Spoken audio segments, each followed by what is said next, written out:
Good evening everyone. कैसे हो आप सभी लोग? अगर मेरी वॉइस आप सभी को क्लियर है तो एक बार आप मुझे कंफर्मेशन कर दो लाइव चैट में, ताकि मैं आज का सेशन स्टार्ट करूं। बहुत ही बेहतरीन तरीके से आज का सेशन हम लोग कवर करेंगे। एक चीज आपको और यहां पर क्लियर कर दूं, मुगल अंपायर जिसको नहीं पता है, मुगल अंपायर का आपको एबीसीडी भी नहीं पता है अगर, तो एबीसीडी से लेकर जेड तक आप आज के सेशन में जान जाओगे, पहली चीज। दूसरी चीज, आज एसएससी से लेकर पीएससी लेवल तक का आप कोई भी एग्जाम देने जा रहे हो जहां पर मुगल अंपायर से क्वेश्चन पूछा जाएगा, हर एक क्वेश्चन आप आसानी से हिट कर पाओगे। ये मेरा वादा नहीं, आपसे दावा है, ये मान के आप चलो। तो मैं वरुण अवस्थी आप सभी के साथ फिर से एक बार जुड़ चुका हूं, और ज्यादा से ज्यादा तादाद में आ जाओ मेरे साथ, और आज मुगल अंपायर कवर करेंगे इस सेशन में। मुझे नहीं पता है इस क्लास में कितना टाइम लगने वाला है, लेकिन हर एक सवाल आप आसानी से कर पाओगे मुगल अंपायर का, ये वादा है मुझे मेरा आपसे। तो देखते हैं कितना ज्यादा से ज्यादा मैं आपको इस क्लास में दे सकता हूं, और ज्यादा से ज्यादा क्वेश्चन मैं आपको बनाकर देने की कोशिश करूंगा। टॉपिक तो पढ़ाऊंगा ही पढ़ाऊंगा, हर एक बादशाह या रूलर को भी कवर करूंगा, साथ में ये भी बताऊंगा कि क्वेश्चन किस तरीके से बनता है। ठीक है, तो चलिए एक बार देख लूं मैं, मेरी वॉइस आपको क्लियर है कि नहीं क्लियर है, बस इतना बताओ जल्दी से।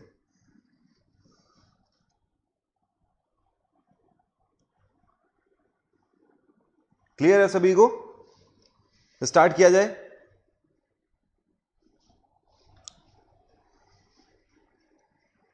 हेलो, मुझे लग रहा है आप सभी को मेरी वॉइस अभी नहीं क्लियर है, क्योंकि कंफर्मेशन नहीं मिल रहा है। भाई कंफर्मेशन दो मुझे जल्दी से, आवाज क्लियर है मेरी या नहीं।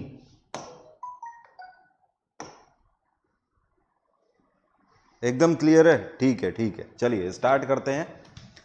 देखो गाइस, मुगल अंपायर की अगर बात करें तो हमारा जो मुगल अंपायर है वो स्टार्ट होता है 1526 से, और 1526 से ये स्टार्ट होकर कहां तक जाता है? ये जाता है 1857 तक।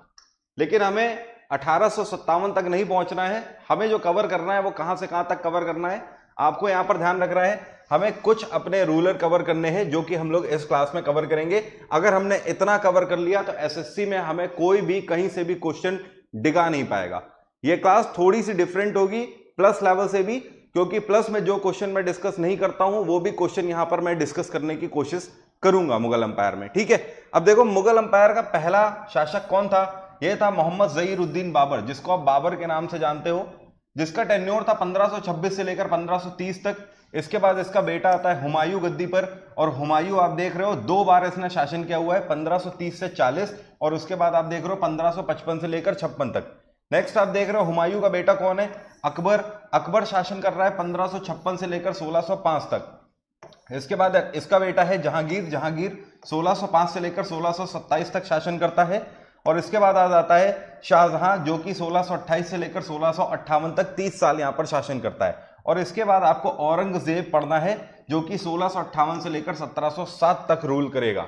ठीक है, देखो यहां पर एक चीज आपको समझ आ गई होगी देखते ही कि कौन से ये 2 एम्परर हैं जिन्होंने सबसे ज्यादा टाइम पीरियड तक रूल किया हुआ है। तो पहली चीज तो अकबर। ठीक है, अकबर है पहला शासक जिसने 49 ईयर तक रूल किया है। कितना? 49 ईयर। इसी तरीके से आप देखोगे औरंगजेब की अगर हम बात करें तो इसने भी 49 साल तक रूल किया है, 49 ईयर। तो पहला ही क्वेश्चन आपसे बनता है कि मुगलिया सल्तनत का वो एम्परर कौन था जिसने सबसे ज्यादा टाइम पीरियड तक रूल किया है? तो फिर आपका आंसर क्या होगा? अकबर। अगर अकबर ऑप्शन में नहीं है तो फिर डेफिनेटली ऑप्शन में औरंगजेब जरूर दिया होगा। दोनों ने ही 49 साल शासन किया हुआ है, चाहे आप जोड़ लो यहां से 1556 से लेकर 1605 49 साल होते हैं, और 1658 से लेकर 1707 ये भी 49 साल होते हैं। तीसरी चीज, अगर आप मैप में देखने की कोशिश करो तो ये पूरा भारत का मैप है, और भारत में जितना भी हरा वाला ये एरिया आपको दिख रहा है ये पूरी आपकी मुगलिया सल्तनत है। अल्टीमेटली अगर हम इस मैप को देखें तो हमें पहले ही पता लग जाता है कि पूरे भारत में मुगलिया सल्तनत ने हुकूमत करी थी। मुगलिया सल्तनत से पहले हम सभी को पता है कि दिल्ली सल्तनत हुआ करती थी, लेकिन दिल्ली सल्तनत में हर एक डायनेस्टी अलग अलग हुआ करती थी। जैसे कि स्लेव डायनेस्टी थी, खिलजी डायनेस्टी, फिर तुगलक आए, तुगलक के बाद सैयद आए, और सैयद के बाद आखिर में लोधी आ गए। What is the difference between dynasty and सल्तनत, या फिर आप बोल सकते हो what is the difference between dynasty and empire. तो एम्पायर और डायनेस्टी का डिफरेंस ये होता है कि जो आपकी डायनेस्टी होती है वो वंश कहलाता है। डायनेस्टी क्या है?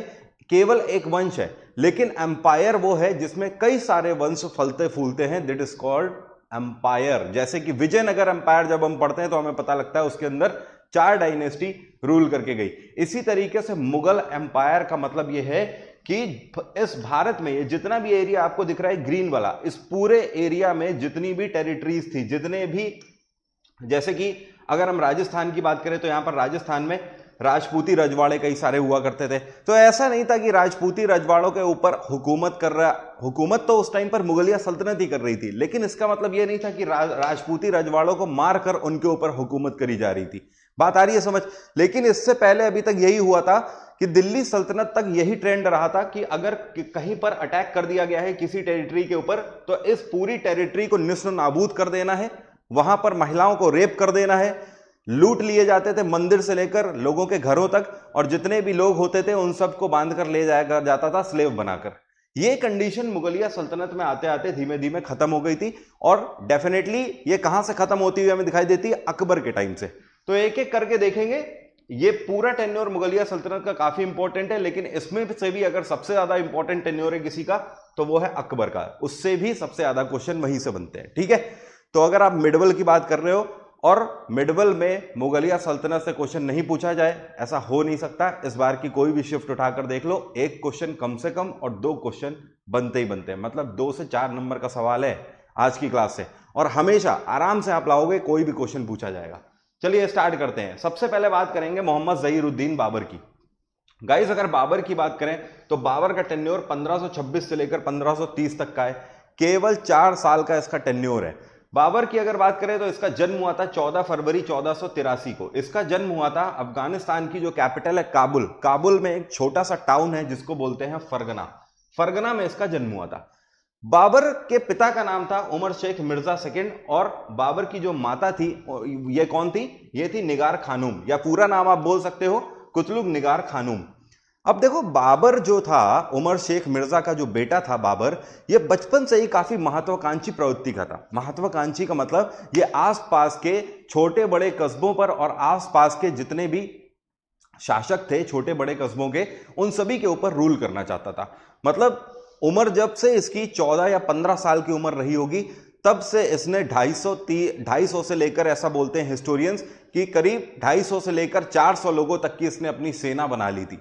बात आ रही है समझ? मतलब वही वाली बात कि आजकल लड़के नहीं बोलते हैं कि एक कॉल करेंगे अभी 100 लड़का इकट्ठा हो जाएगा कोचिंग के बाद, वही वाला हिसाब किताब कि 14-15 साल की उम्र से ही इतना महत्वाकांक्षी था कि 250 से लेकर 400 लोगों की इसने सेना तभी बना ली थी। नाउ यू कैन इमेजिन कि एक 14 साल का लड़का कहां कहां पर अटैक करने लगा था। बड़ा होता ही ये आसपास के अपने छोटे बड़े साम्राज्यों में अटैक करने लगा। कौन? बाबर, फरगना के पास के।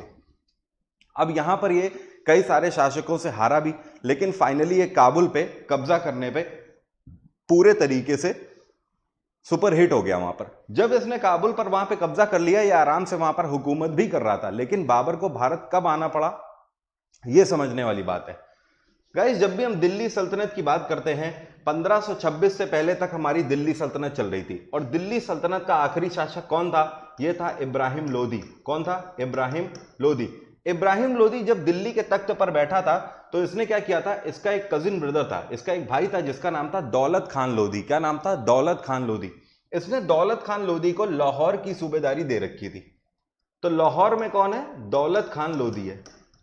अब देखो इब्राहिम लोदी तो अपने भाई के लिए लॉयल था, वो गद्दी पर शासक कर रहा था दिल्ली सल्तनत के ऊपर, लेकिन जो इसका भाई था दौलत खान लोदी, इनको मजा नहीं आ रहा था लाहौर की गद्दी पर। इनको लाहौर का गवर्नर बने रहना मंजूर नहीं था। इसकी जो नजर थी वो अपने भाई की गद्दी पर थी। किसके ऊपर? मतलब दिल्ली सल्तनत के तख्त के ऊपर। मतलब वही किया धरा कुछ नहीं, गिलास तोड़ा 12 आना, वही वाला हिसाब किताब। मतलब हमें कुछ नहीं करना धरना है, लेकिन हमें चाहिए सब कुछ, वही वाला हिसाब किताब। कुछ लोगों को आदत होती है बेवजह की सारी चीजें पा लेने की, मतलब बिना हार्डवर्क किए सक्सेस चाहिए होती है, जो कि पॉसिबल है नहीं। Wait a second.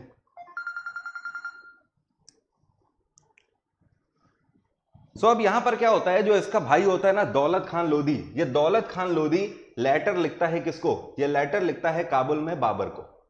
बाबर को जब ये लेटर मिलता है और ये बाबर को बुलाता है, एक्चुअली ये लेटर लिख के बाबर को बुलाता है और बोलता है कि बाबर को कि तुम अटैक करो, आकर कहां पे? तुम करो दिल्ली के ऊपर अटैक। बाबर को ये लेटर क्यों लिखता है? क्योंकि बाबर आसपास के प्रोविंसेस में बहुत फेमस हो चुका होता है कि बाबर नाम का कोई लुटेरा है जो कि आसपास के गांवों को और अपने आसपास के साम्राज्यों को लूट चुका है, और जिसका जो पद्धति है, बेसिकली जिसकी जो लड़ाई की पद्धति है या फिर अटैक करने की पद्धति है वो मंगोलियंस की तरह है। बाबर की जो अटैक करने की पद्धति थी वो वाकई में मंगोलियंस की तरह थी, काफी क्रूर और अचानक से अटैक कर देना और बड़ी तादाद में अटैक कर देना। इसकी वजह से इसके आसपास के जो छोटे बड़े साम्राज्य थे वो इसके सामने कभी पनप नहीं पाए। तो अभी बाबर के का जो जिसको बोलते हैं ना फेम, वो फेम अभी यहां तक पहुंच चुका था। तो ये जो दौलत खान लोधी है ये बाबर को लेटर लिखता है कि तुम आओ और मैं यहां पर तुम्हारा लाहौर से ही मैं तुम्हें अपनी आर्मी का भी सपोर्ट दूंगा और तुम दिल्ली को जाकर लूट लो। दौलत खान लोधी सोच रहे होते हैं कि बाबर तो एक लुटेरा है, दिल्ली में जाएगा, दिल्ली को लूटे उठेगा और आराम से वापस चला जाएगा। अब बाबर आता है, दिल्ली को लूटता है, दौलत खान लोधी साथ देते हैं और यहां पर दौलत खान लोधी अपने भाई इब्राहिम लोधी को मरवा देता है बाबर की मदद करके। बाबर के हाथों इब्राहिम लोधी मारा जाता है। कौन से अटैक में? इसी को बोलते हैं आपका 1526 का बैटल ऑफ पानीपत फर्स्ट, ठीक है, जो कि किसके किसके बीच में हुआ? बाबर और इब्राहिम लोधी के बीच में हुआ, जिसमें इब्राहिम लोधी मारा गया। अब यहां पर समझने वाली बात यह है कि इब्राहिम लोधी जब इब्राहिम लोधी मार दिया जाता है, बाबर लूट वूट लेता है दिल्ली को, तो बाबर अब जा ही नहीं रहा है। अब जो दौलत खान लोधी है वो सोच रहा बाबर अब जाएगा, बाबर तब जाएगा, बाबर कल जाएगा, परसों जाएगा। वो देख रहा है बाबर मंडे को आया था, आज वेडनेसडे हो गया, बाबर गया नहीं, कल थर्सडे है, चलो अच्छा उसके बाद जुमा करके चला जाएगा, उसके बाद ईद पड़ रही है, ईद करके चला जाएगा। लेकिन बाबर का मन नहीं बन रहा था जाने का। एक्चुअली ये सारी चीज़ें मुझे पता कहाँ से लगी, मैं क्यों आपको बता रहा हूँ कि दौलत खान लोधी ने लेटर लिखा। ये सारी चीज़ें बाबर अपनी ऑटोबायोग्राफी जिसका नाम है बाबरनामा उसमें लिखता है। बाबर अपनी ऑटोबायोग्राफी बाबरनामा में लिखता है कि हिंदुस्तान में उसको किसने बुलाया था? दौलत खान लोधी ने बुलाया था, जिसके कहने पर उसने दिल्ली सल्तनत पर अटैक किया था। लेकिन बाबर यहां पर रुक क्यों गया? बाबर को यहां पर वेदर पसंद आ गया था, यहां की जलवायु पसंद आ गई थी। जैसे आज की डेट में आप लोग स्विट्जरलैंड जाओ छुट्टी मनाने, तो स्विट्जरलैंड से भारत आने का मन करेगा? वापस मन ही नहीं करेगा आने का, ऐसी जलवायु ही नहीं देखी। तो वो भी बेचारा आया हुआ था कहां से? अफगानिस्तान के काबुल से आया था, बिल्कुल बंजर जमीन है, इतनी गर्मी होती है। अब यहाँ पर भारत आया, दिल्ली में आया, दिल्ली की सर्दी भाग गई और फाइनली दिल्ली में ही रुक गया यहाँ पर बाबर। और यहीं से मुगलिया सल्तनत की स्थापना हो गई 1526 में। यहाँ पर समझने वाली बात यह है कि he is also the founder of Mughal empire. लेकिन यहाँ पर कई सारे तथ्य ऐसे भी मिलते हैं जो कि इस बात का खंडन करते हैं कि बाबर पहली बार 1526 में भारत आया था। कई सारे तथ्य ऐसे भी मिलते हैं जो ये बताते हैं कि बाबर सबसे पहली बार 1519 में भेरा में आया था। भेरा में इसने राजस्थान में अटैक किया था। तो ये मैं बात आपको इसलिए बता रहा हूं कि ज्यादातर एसएससी जब क्वेश्चन देता है तो उसमें जब ये पूछता है कि बाबर पहली बार भारत में कब आया था, तो ऑप्शन में आपको भेरा जरूर देगा। तो उस टाइम पर चौंक मत जाना कि सर ने बताया था कि 1526 में सबसे पहले दिल्ली में अटैक किया था, ये भेरा कहां से आ गया। ध्यान रखिएगा, Bhera is a district of Rajasthan, Rajasthan का ही एक छोटा सा टाउन है ये।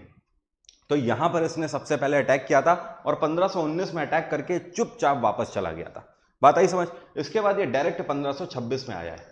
अब देखो बाबर के अगर बैटल्स की बात करें तो लगातार आते ही इसने 4 साल 4 बैटल लड़े हुए हैं।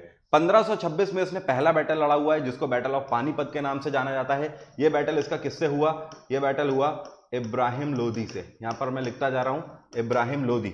अब इसके बाद 1527 में इसका दूसरा बैटल होता है जिसको बैटल ऑफ खानवा के नाम से जाना जाता है। यह बैटल हुआ किससे? राणा सांगा से, राणा सांगा। इसके बाद तीसरा बैटल 1528 को होता है। यह बैटल क्या कहा जाता है? Battle of Chanderi. यह किससे हुआ था? यह हुआ था मेदिनी राय से, मेदिनी राय। और इसके बाद चौथा बैटल हुआ था 1529 में जिसको बोलते हैं बैटल ऑफ घाघरा। यह बैटल किससे हुआ था? अफगानी फोर्सेस से, अफगानी फोर्सेस। ये जितने भी ये जो चारों बैटल हुए हैं, इन चारों बैटल में बाबर की जीत हुई है, बाबर विन हुआ है। यहां पर बाबर इन चारों बैटल्स को जीतता है तो उसके पीछे एक सबसे बड़ा रीजन माना जाता है और वो है तोपों का इस्तेमाल। जी हां, आपसे क्वेश्चन पूछता है कि भारत में सबसे पहले तोपों का, कैनन्स का इस्तेमाल किसने किया, तो फिर आपका आंसर क्या होगा? बाबर होगा। बाबर ने ही सबसे पहले तोपों का इस्तेमाल किया था। गाइस, इसकी जो पद्धति थी ना युद्ध लड़ने की, वो जो टैक्टिक्स थी, इसी टैक्टिक्स की वजह से ही ये सारे युद्ध जीतता चला गया लगातार। लाइक ये सामने वाले की सेना है यहां पर और ये बाबर की सेना है। ये पहले ही क्या करता था? यहां पर इस तरीके से गड्ढे खोद देता था और इनमें अपनी तोप फंसा देता था इस तरीके से। ये इसकी तोप लगी हुई है कैनन्स, और अपने सारे जितने भी सोल्जर्स थे वो इन गड्ढों के अंदर छुप जाते थे। बात आ रही है समझ? तो केवल तोपें बाहर निकली हुई हैं और तोपों से ही हमला कर करके इतना सटीक तरीकी आप बोल सकते हो टैक्टिक्स थी इसके पास, जिसकी वजह से देखते ही देखते चारों तरफ सामने वाले की सेना को ये ध्वस्त कर देता था। जाहिर सी बात है, जब अपने सोल्जर अंदर हैं और इंजरी नहीं होगी, तो जब तक कैजुअलिटी नहीं होगी तब तक आप युद्ध कैसे हारोगे? बात आ रही है समझ? So that was the main reason, use of cannons was the main reason behind of all this battles, कि बाबर यहां पर कोई भी बैटल हारा नहीं है। इसके बाद 1530 में इसकी मृत्यु हो गई। इसकी मृत्यु के पीछे कोई खास रीजन नहीं था, इसकी मृत्यु जनरली ही हुई थी। और इसकी टॉम्ब कहां पर है? इसकी टॉम्ब के लिए भी आपको ध्यान रखना है, इसकी टॉम्ब भारत में आगरा में भी है। आगरा के आराम बाग में पहले इसको दफनाया गया था। कहां पर? आराम बाग में। लेकिन उसके बाद इसकी डेड बॉडी को निकालकर फाइनली ले जाया गया और अफगानिस्तान के काबुल में जहां का यह था वहीं पर इसको दफना दिया गया। तो देखो यहां पर भी दो तरीके से क्वेश्चन बनता है। एक क्वेश्चन आपसे पूछेगा SSC, where is the tomb of Babur? तो आपका आंसर क्या होगा? काबुल। जब आपसे सिंपली क्वेश्चन पूछ रहा है कि where is the tomb of Babur, Babur की टॉम्ब कहां है, तो परमानेंट टॉम्ब उसकी कहां है? काबुल में है। लेकिन कभी कभी आपसे ये भी पूछ देता है where is the tomb of Babur in India, Bharat में बाबर की टॉम्ब कहां है, तो फिर आपका आंसर क्या होगा? आगरा। ध्यान रखिएगा, समझ गया ना? इसलिए परेशान मत होना, दोनों ही चीजें आपको बताता चल रहा हूं, साथ में हर चीज में भी बताता चल रहा हूं कि एसएससी क्वेश्चन कैसे पूछेगा। इसको याद रखने का एक और तरीका है, ध्यान रखिएगा, यहां पर मैं लिख देता हूं। इसको बोलते हैं पानी पिया, खाना खाया, चांद देखा, घर गया, मर गया। क्या बोला मैंने? पानी पिया, खाना खाया, चांद देखा, घर गया, मर गया। तो पानी पिया, पी फॉर पानीपत, खाना खाया, के फॉर खानवा, चांद देखा, सी फॉर चंदेरी, घर गया, जी फॉर घाघरा, और उसके बाद मर गया। बस यहां से यहां तक देखो, बाबर का टेन्योर खत्म 1526 से लेकर 1530 तक। अभी बताओ बाबर में किसी कोई कंफ्यूजन तो नहीं? अगर कोई कंफ्यूजन है तो अभी बताओ, नहीं तो आगे बढ़ता हूं। जल्दी से बताइए, जल्दी से बताइए, यहां तक किसी को कोई भी कंफ्यूजन है तो बताइए जल्दी से, बोलो भाई। अभी देखो यहां पर एक और क्वेश्चन आपसे पूछता है बाबर से रिलेटेड। देखो जब बाबर ने अपनी ऑटोबायोग्राफी जो बाबरनामा लिखी हुई है, ठीक है, इसमें आपको एक चीज ये समझनी है कि क्वेश्चन ये पूछता है एसएससी कि बाबर ने अपनी ऑटोबायोग्राफी में सबसे शक्तिशाली राजा भारत का किसको बताया हुआ है? तो आपको ध्यान रखना है, बाबर ने भारत का सबसे शक्तिशाली राजा बताया हुआ है कृष्णदेव राय को। किसको? कृष्णदेव राय। ये जो कृष्णदेव राय है, ये आपको ध्यान रखना है विजयनगर एम्पायर का शासक था, विजयनगर एम्पायर का राजा था। और विजयनगर, पूरे विजयनगर एम्पायर का सबसे शक्तिशाली राजा हुआ है कौन? राजा कृष्णदेव राय। तो आपसे क्वेश्चन पूछता है कि बाबर के समकक्ष में बाबर ने किस भारतीय राजा को सबसे ज्यादा ताकतवर बताया हुआ है? अब बताइए जल्दी से।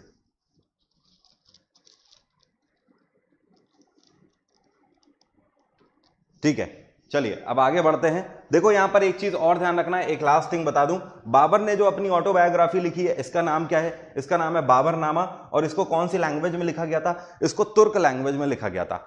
यहां पर आपको एक चीज और ध्यान रखना है, मुगलिया सल्तनत के अंदर केवल 5% किताबें ही तुर्क लैंग्वेज में लिखी गई हैं। टर्किश इंग्लिश में बोलते हैं, हिंदी में तुर्क बोलते हैं, कंफ्यूज मत हो जाना बेटा, ठीक है? अब देखो यहां पर समझो, मुगलिया सल्तनत के अंदर केवल 5% किताबें ही तुर्क लैंग्वेज में लिखी गई हैं। बाकी सारी किताबें आप आगे जो देखोगे वो सारी पर्शियन लैंग्वेज में लिखी जाएंगी। किसमें? पर्शियन, मतलब फारसी लैंग्वेज में। इसीलिए एक और क्वेश्चन पूछता है कि मुगलिया सल्तनत की ऑफिशियल लैंग्वेज क्या है? तो आपका आंसर क्या होगा? पर्शियन। फारसी ऑफिशियल लैंग्वेज थी मुगलिया सल्तनत की, ठीक है? अब देखो यहां पर समझने वाली बात यह है कि ये सब जो भी आते थे वो फारस की नॉलेज रखते थे, लेकिन ये जितने भी आते थे ये उस टाइम पर अपने आप को तुर्क बोलते थे। तो बाबर ने अपने आप को तुर्क बोला है, ये चीज ध्यान रखिएगा। क्या बोला है? तुर्क बोला है। अब देखो उस टाइम पर जाहिर सी बात है यार, आधार कार्ड तो होता नहीं था, समझ रहे हो ना? ये ज्यादातर लोग अफगानिस्तान वाली बेल्ट से आते थे, बट उसके बाद भी अपने आप को तुर्क बोलते थे। तो अब जब वो तुर्क बोल के गए हैं तो हम लोगों को मान लेना है। आधार कार्ड तो हम चेक करने जाएंगे नहीं ना कि बाबर का आधार कार्ड देख लें यार, कहीं से मिल जाए आधार कार्ड, या पासपोर्ट ही मिल जाए, राशन कार्ड कम से कम मिल जाए तो पता लग जाए तुर्क था क्या अफगानी था प्रॉपर या क्या था, समझ रहे हो? तो हिस्टोरियंस ने जो लिख दिया है उसे हम मान लेते हैं, इसके अलावा हमारे पास कोई रास्ता है क्या? कोई रास्ता नहीं है। तो आपको ध्यान रखना है बाबर ने अपने आप को तुर्क कहा हुआ है, ओके? इसके बाद आगे आ जाते हैं। अब देखो बाबर की मृत्यु हो जाती है 1530 में और बाबर का बेटा कौन आता है, हुमायूं आ जाता है गद्दी के ऊपर। सबसे पहले तो एक चीज यहां पर समझने की कोशिश करो, हुमायूं का जो टाइम पीरियड है यही आपको अजीब सा दिख रहा होगा, 1530 से 40 फिर 55 से 56 तक। इसका मतलब यह है कि हुमायूं अकेला ऐसा मुगलिया सल्तनत का शासक है जिसने 2 बार रूल किया हुआ है। पहले 1530 से 40 10 साल रूल किया है और उसके बाद आप देख रहे हो करीब 1 साल इसने रूल किया है। अब देखो हुमायूं जब गद्दी पर बैठता है, हुमायूं की जो जिंदगी रही है ना ये काफी स्ट्रगलिंग रही है। अभी आप समझ जाओगे कैसे रही है। जब हुमायूं गद्दी पर बैठता है तो अगले ही साल एक इसका बैटल हो जाता है जिसको बैटल ऑफ देवरा के नाम से जाना जाता है, जो कि 1531 में होता है। ये जो बैटल ऑफ देवरा इसका हुआ था, ये किससे हुआ था, ये हुआ था इसका शेर शाह सूरी से। बहुत कम किताबें आपको बता पाएंगी, सिविल सर्विसेज की कुछ ही किताबें आपको बता पाएंगी, इवन आपको गूगल भी नहीं बता पाएगा कि बैटल ऑफ देवरा किससे हुआ था। हालांकि मैं चाहता तो स्किप कर सकता था, लेकिन क्या जरूरत है स्किप करने की, मे बी क्योंकि अब टीसीएस है कुछ भी पूछ सकता है। तो ध्यान रखना है बैटल ऑफ देवरा शेर शाह सूरी से हुआ था 1531 में। यह बैटल कौन जीता था, हुमायूं जीता था। कोई दिक्कत नहीं थी, हुमायूं ये बैटल जीत गया। अब इसके बाद क्या होता है कि 1533 में हुमायूं ने इन 2 चीजों की स्थापना करी है। हुमायूं ने एक शहर की स्थापना करी दिल्ली के पास जिसका नाम है दीन पना शहर। तो आपको ध्यान रखना है, एसएससी क्वेश्चन पूछता है दीन पना शहर की स्थापना किसने करी है, your answer will B Humayun. दूसरी चीज आपको ध्यान रखना है, इसी शहर के अंदर शेर ए मंडल नाम का एक पुस्तकालय बनवाया हुआ है हुमायूं ने, मतलब एक लाइब्रेरी बनवाई है हुमायूं ने। अब आप कहोगे सर कई किताबें तो कहती हैं कि शेर ए मंडल शेर शाह सूरी ने बनवाया हुआ है, ठीक है। अब देखो यहां पर तर्क पर बात करते हैं, कई सारी किताबें ये भी बोलती हैं कि शेर ए मंडल हुमायूं ने बनवाया हुआ है, कई सारी किताबें बोलती हैं शेर शाह सूरी ने बनवाया हुआ है। मैं ये मानता हूं कि हुमायूं ने बनवाया हुआ है, उसके मेरे पास कई सारे तर्क हैं। लेकिन आप ये बोलोगे कि शेर ए मंडल शेर शाह सूरी ने बनवाया हुआ है, तो उसका कोई तर्क नहीं निकलेगा। मैं आपको केवल 2 तर्क देना चाहूंगा। अभी हम लोग शेर शाह सूरी के भी बारे में पढ़ेंगे, आपको पता लग जाएगा शेर शाह सूरी बिल्कुल भी पढ़ा लिखा नहीं था। जो व्यक्ति पढ़ा लिखा नहीं है, ठीक है, वो पुस्तकालय बनवा के क्या करेगा, उसकी पुस्तकालय में क्या रुचि होगी। जैसे कि अकबर की पढ़ाई लिखाई से जैसी कोई रुचियां ही नहीं थी, कोई वर्क और एस्टैब्लिशमेंट ही हमें देखने को नहीं मिलते, क्योंकि हम सभी को पता है अकबर पढ़ा लिखा नहीं था। अब दूसरी चीज ये है, जो दीन पना शहर की स्थापना है, ये तो पक्की बात है ना कि हुमायूं ने बनवाया हुआ है। लेकिन अगर शेर शाह सूरी ने शेर ए मंडल बनवाया है तो दीन पना शहर के अंदर जाके क्यों बनवा दिया भाई? जिसकी स्थापना हुमायूं ने करी है उसके अंदर जाके शेर शाह सूरी ने क्यों बनवा दिया, बताइए। ये तो वो टाइम हुआ करता था जब एक दूसरे की यूज करी हुई कंघी भी यूज नहीं करेंगे, मतलब अपना ही कंगा लेके चलेंगे। आपने मेरी कंघी एक बार यूज कर ली तो तोड़ के फेंक देंगे, इतने बड़े रईस हुआ करते थे। तो फिर शेर ए मंडल उसके शहर में जाके अपना पुस्तकालय क्यों बनवाएंगे, समझ रहे हो। तो ये तर्क ऐसे है, लेकिन कई सारे लोग अपना कॉमन सेंस यूज करके बोल देते हैं शेर ए मंडल नाम ही इसलिए रख दिया होगा कि शेर शाह सूरी ने बनवाया हुआ है। नहीं, ऐसा नहीं है। फिलहाल अगर एसएससी की बात करें, अगर आपके दिमाग में क्वेश्चन है कि अगर एसएससी पूछेगा तो हम क्या लिखें, ध्यान रखिएगा एसएससी ने आज तक ये क्वेश्चन ही नहीं पूछा है। एसएससी कभी भी डिस्प्यूटेड क्वेश्चन नहीं पूछता है, हमेशा फैक्ट बेसिस पर ही क्वेश्चन पूछेगा जिसके जवाब एक जैसे हर किताब में है। तो चलिए आगे बढ़ते हैं।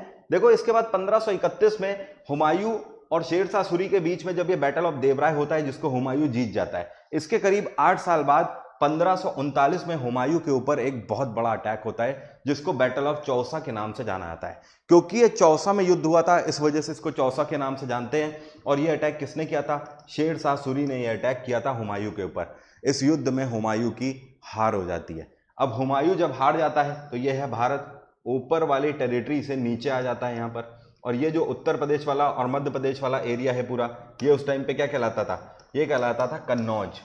कन्नौज याद है पृथ्वीराज चौहान और राजा जयचंद वाली जो स्टोरी है, जो मैं प्लस में आपको पढ़ाता हूं, तो उसमें भी मैंने आपको बताया हुआ है कन्नौज का राजा जयचंद था।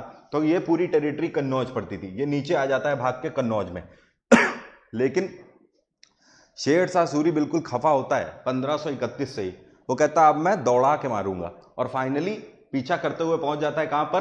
कन्नौज में। और अगले ही साल कन्नौज में जाके हुमायूं से फिर से आमना सामना हो जाता है। कन्नौज का पुराना नाम बिलग्राम भी है, इसी वजह से इसको बैटल ऑफ कन्नौज या बैटल ऑफ बिलग्राम के नाम से जाना जाता है। यहां पर फिर से अटैक होता है और दोनों के बीच में युद्ध होता है। ये होता है कब? 1540 में, अगले ही साल। और इस बार हुमायूं की और ज्यादा बुरी हार होती है। हुमायूं के पास कोई रास्ता नहीं बचता है और हुमायूं सीधा यहां से भारत छोड़ने की तैयारी कर लेता है और भारत छोड़ता हुआ सीधे भाग के कहां जाता है, भाग के जाता है ईरानियन कोर्ट में। अब देखो हुमायूं यहां पर 1540 से भाग गया है तख्त छोड़ के, इसी वजह से आप देख रहे हो 1530 से 1540 के बाद ये 15 साल का गैप है बीच में। इन 15 साल तक मुगलिया सल्तनत की हुकूमत नहीं रही भारत में, मुगलिया सल्तनत उजड़ चुकी है, फिर से ध्यान रखिएगा। अब इसके बाद ध्यान देना है कि जब ये ईरान पहुंच जाता है तो उस टाइम पर ईरान का जो खलीफा होता है, जैसे हमारे यहाँ राजा होते हैं, उस टाइम पर वहां पे जो पद हुआ करते थे उनको खलीफा बोलते थे। तो वहां का खलीफा कौन था? ये था शाह तमस्प। क्या नाम है? शाह तमस्प। तो शाह तमस्प के दरबार में पहुंचता है हुमायूं और शाह तमस्प से हुमायूं क्या करता है? अपने आप को छुपाने की मांग करता है कि भाई हमें यहां पर शरण दे दो। और शाह तमस्प हुमायूं के सामने क्या करता है? एक शर्त रखता है कि आपको हम तभी यहां पर पनाह दे सकते हैं जब आप पहले अपने आप को शिया में कन्वर्ट करोगे। ठीक है, मतलब हुमायूं सुन्नी होता है, उसको शिया में कन्वर्ट होने के लिए बोलता है कौन? शाह तमस्प। बाय द वे यहां पर आपको एक चीज ध्यान रखनी है, हुमायूं के पास और कोई चारा होता नहीं है, हुमायूं को अपनी जान बचानी होती है और जान बचाने के लिए वो क्या करता है? वो तैयार हो जाता है कि वो शिया धर्म को ऑप्ट करेगा। यहां पर एक चीज आपको और बता दूं, भारत में कई बार ये डिस्प्यूट चलता है, ठीक है, इस पर मैं बहुत ज्यादा नहीं जाऊंगा, नहीं तो धार्मिक मामला हो जाएगा। मुझे क्या करना है किसी के धार्मिक मामले से, ना ही आपको कुछ करने की जरूरत है, लेकिन रीजन पता होना चाहिए। आप लोगों ने कई बार सुना होगा, जो लोग मुगल्स को मानते हैं, भारत के कई सारे मुसलमान क्या बोलते हैं? भारत के कई सारे मुसलमान आप लोगों ने देखा होगा ना, कई बार दावा करते हैं कि वो मुगल्स हैं। ठीक है, वो मुगल्स हैं, ये दावा करते हैं। तो ये ठीक है कि अगर वो दावा करते हैं, लेकिन आपने लोगों ने कई बार देखा होगा कि इसी में कई बार ये भी शिया और सुन्नी के बीच का डिबेट बन जाता है कि भाई अगर आप मुगल्स को मानते हैं तो मुगल तो सुन्नी थे, लेकिन फिर आप मुगल्स को अगर मानते हैं तो फिर आप शिया क्यों हो गए? तो उसमें से कुछ मुसलमान इसी बात का दावा करते हैं कि हम शिया इस वजह से हो गए क्योंकि ईरान में जाके हुमायूं ने धर्म परिवर्तन किया था, खुद को शिया में कन्वर्ट किया था। बात आ रही है समझ? तो ये वो पूरा मुद्दा है जिसकी वजह से थोड़ा सा गर्मा गर्मी हो जाती है माहौल में। तो अल्टीमेटली आपको पता होना चाहिए, अवेयर होना चाहिए चीजों से, उसके आगे हमें कुछ नहीं करना है, वो हमारा कंसर्न नहीं है। इसके बाद आते हैं यहां पर, देखो जब यह ईरान में खलीफा के यहां पर रहने लगता है, ईरानियन कोर्ट में इसको पनाह मिल जाती है और हुमायूं वहां पर रहने लगता है, वहां पर इसकी मुलाकात होती है किससे? हामिदा बानो से। हामिदा बानो, जी हां, ये इनकी वाइफ है। अब हामिदा बानो कौन होती है, इनके बारे में जान लो। हामिदा बानो बेसिकली शेख अली अकबर जामी, जो कि कभी पूर्वज थे, ठीक है, ध्यान रखिएगा, सॉरी शेख अली अकबर जामी की ये बेटी है। और शेख अली अकबर जामी कौन है? इनके पूर्वज थे मुगल प्रिंस हिंदाल मिर्जा। मतलब अल्टीमेटली देखो तो ये भी कौन है? हामिदा बानो भी कौन है? ये भी एक तरीके से मुगल है, क्योंकि इनके पिता के पूर्वज कौन थे? हिंदाल मिर्जा, जो कि मुगल हुआ करते थे। समझ रहे हो बात को? और ये जो शेख अली अकबर जामी थे, ये शाह तमस्प के ही कोर्ट में रहते थे। तो शाह तमस्प की एज अ बेटी थी कौन? हामिदा बानो। तभी कई सारी किताबें ये भी लिख देती हैं कि ईरान का जो खलीफा था उसकी बेटी थी हामिदा बानो। एक्चुअली देखा जाए तो उसकी बेटी नहीं थी, लेकिन फिर भी इसलिए मान लेते हैं क्योंकि इनकी कोर्ट में ही संरक्षण था हामिदा बानो का। इसके बाद हुमायूं और हामिदा बानो दोनों एक दूसरे के प्यार में हो जाते हैं। फाइनली इन दोनों का निकाह कर दिया जाता है और निकाह करने के बाद इनको वहां से देश निकाला दे दिया जाता है। ये वो टाइम हुआ करता था कि अगर आपको प्यार वगैरह करना है, कबीर सिंह वगैरह बनना है, तो घर पहले छोड़कर जाइए, घर से बाहर निकल जाइए, बाकी करिए जो करना है आपको, ठीक है। और उसके बाद यहां से हुमायूं और हामिदा बानो का निकाह हो जाता है और दोनों को यहां से देश निकाला दे दिया जाता है। ना चाहते हुए भी दोनों को ईरानियन कोर्ट से बाहर निकलना पड़ता है। और ये है ईरान। ईरान से अब आप देख रहे हो मुश्किल से ये टेन्योर हुआ होता है 1541 का, और 1540 में हुमायूं भागा है। आपने अभी देखा है कि हुमायूं भाग के आया 1540 में, बैटल ऑफ बिलग्राम में हार के। अब जब 1541 में हुमायूं, आप देख रहे हो एक ही साल मुश्किल से हो पाया था, हुमायूं को देश निकाला वहां से भी दे दिया जाता है। अब उसके पास कोई चारा तो बचता नहीं है। अब हुमायूं अपनी वाइफ हामिदा बानो के साथ चलता हुआ इस पूरे दर बदर रेगिस्तान से वापस भारत की तरफ आ रहा होता है। और भारत में एक टेरिटरी पड़ती थी जिसका नाम है क्या? अमरकोट। क्या नाम है? अमरकोट। आज की डेट में टेरिटरी पाकिस्तान में पड़ती है।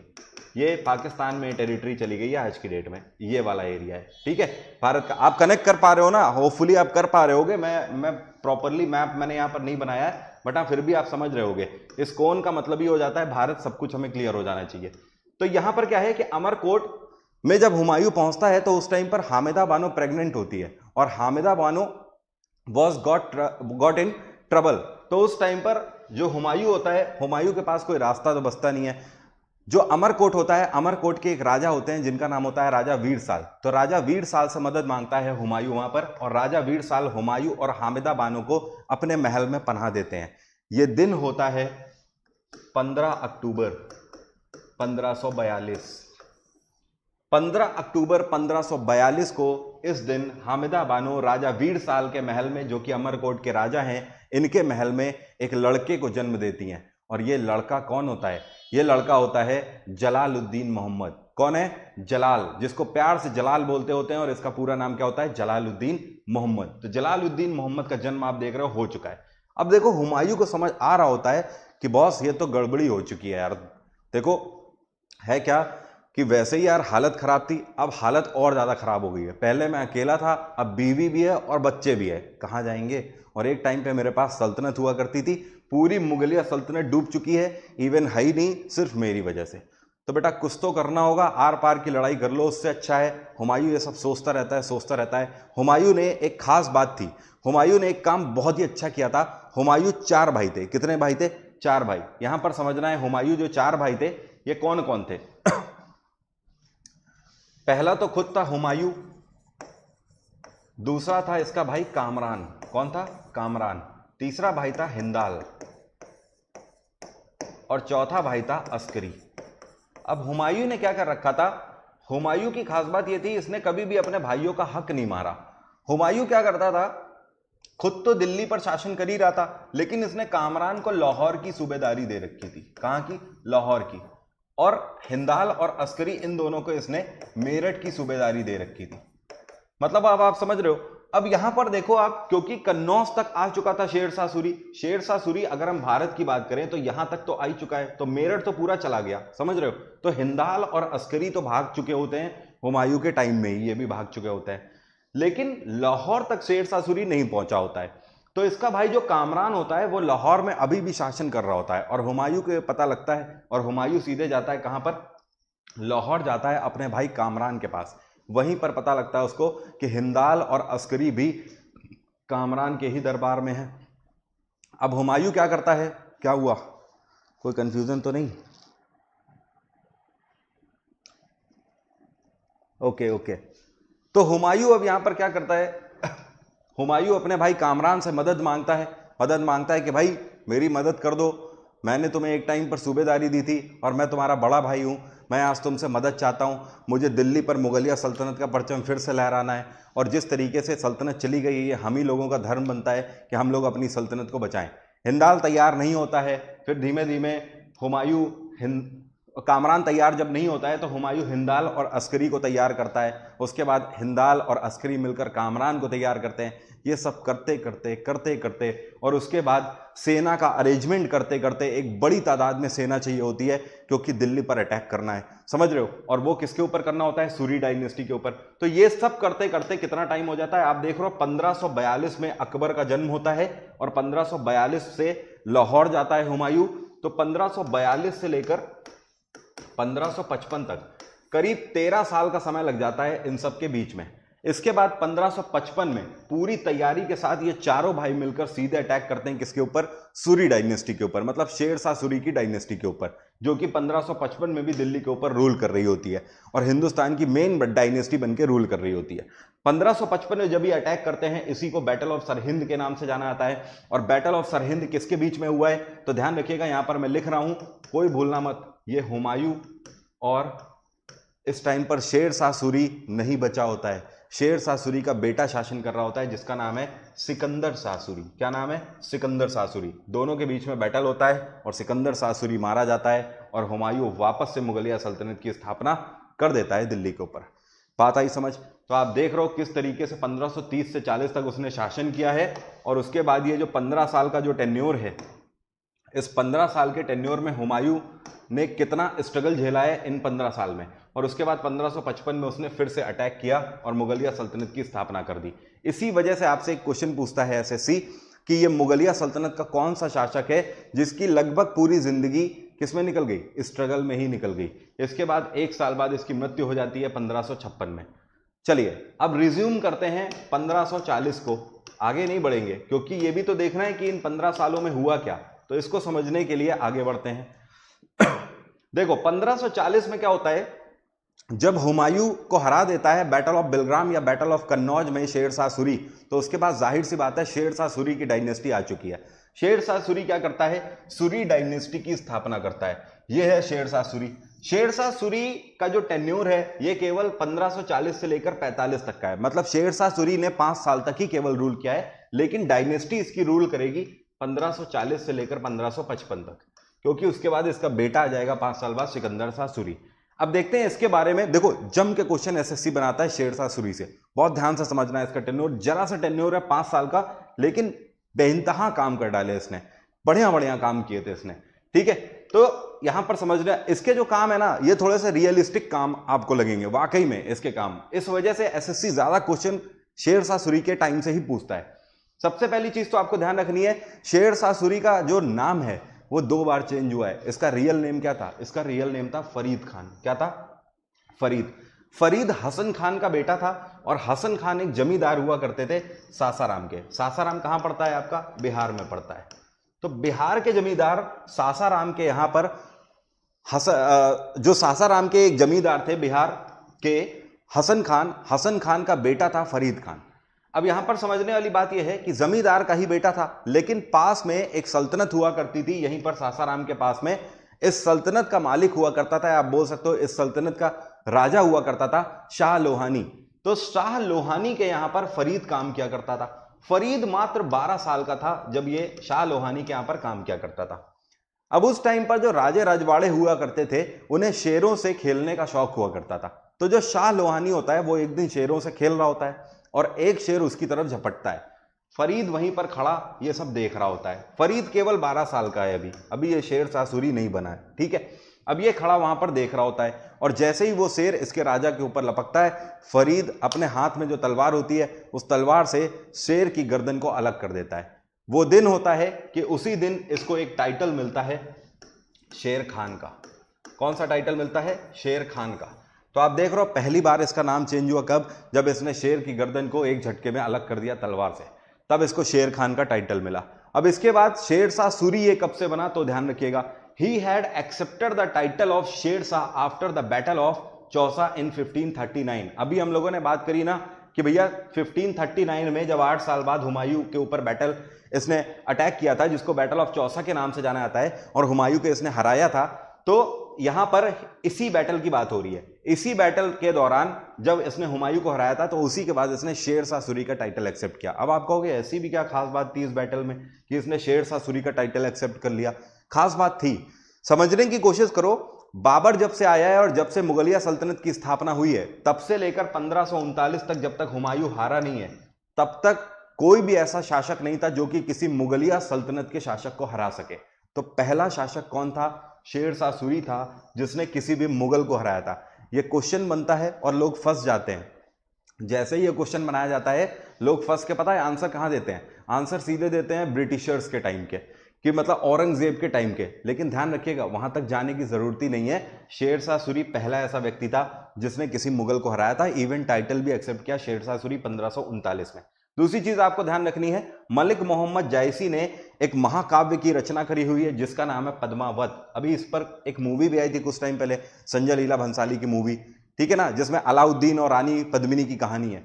तो ये जो महाकाव्य है ये मलिक मोहम्मद जायसी ने ही लिखा हुआ है। कुछ लोग इस महाकाव्य को मिथ बोलते हैं, कुछ लोग बोलते हैं काल्पनिक घटना है, लेकिन जो भारतीय समाज है, भारत में जो राजपूती समाज है, वो रानी पद्मिनी की पूजा करते हैं और वो रानी पद्मिनी के जौहर को भी मानते हैं। जब जौहर को मानते हैं कि तो फिर दैट मीन्स ये कहानी कहीं ना कहीं हिंदुस्तानियों की भावनाओं के हिसाब से ये सही कहानी है। इसके बाद ही इंट्रोड्यूस्ड रुपया, it was of 178 grain silver. यहां पर एक चीज ध्यान रखनी होगी, आज की डेट में जो हम लोग करेंसी यूज कर रहे हैं ना, रुपया, ये किसकी देन है, ये इसी ने स्टार्ट करी थी। अब आप कहोगे इससे पहले फिर क्या क्या चलता था, इससे पहले काउंटिंग चला करती थी। मतलब इससे पहले एक सिस्टम ये चला करता था कि भाई मैं आपसे खुश हूं तो मैंने आपको बोला कि भैया इनको 10 सिक्के दे दो।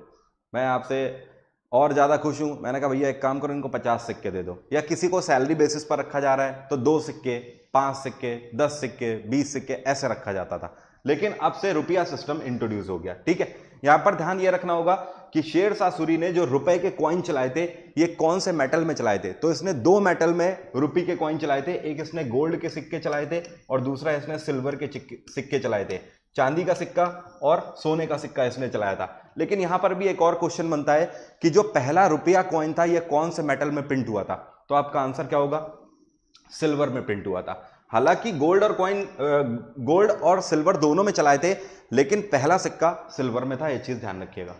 और जो पहला सिक्का था इसका वजन कितना था, 178 ग्रेन। ये ग्रेन और ग्राम में डिफरेंस होता है, ध्यान रखिएगा। 1 ग्रेन इज इक्वल टू 0.6 ग्राम होता है। ठीक है, ध्यान रखिएगा। Now you can calculate. समझ गए बात को। अब इसके बाद आगे आते हैं शेर शाह सूरी के वर्क एंड बिल्डिंग्स की अगर हम बात करें तो पहली चीज आपको ध्यान रखना है, इसने किला कोहाना की स्थापना करी है। इसने दिल्ली के पास ही किला कोहाना की स्थापना करी है। बाद में जब ब्रिटिशर्स आए तो ब्रिटिशर्स ने इसको क्या बोल दिया, ओल्ड फोर्ट बोल दिया। हिंदी में इसी को हम लोग पुराना किला के नाम से जानते हैं।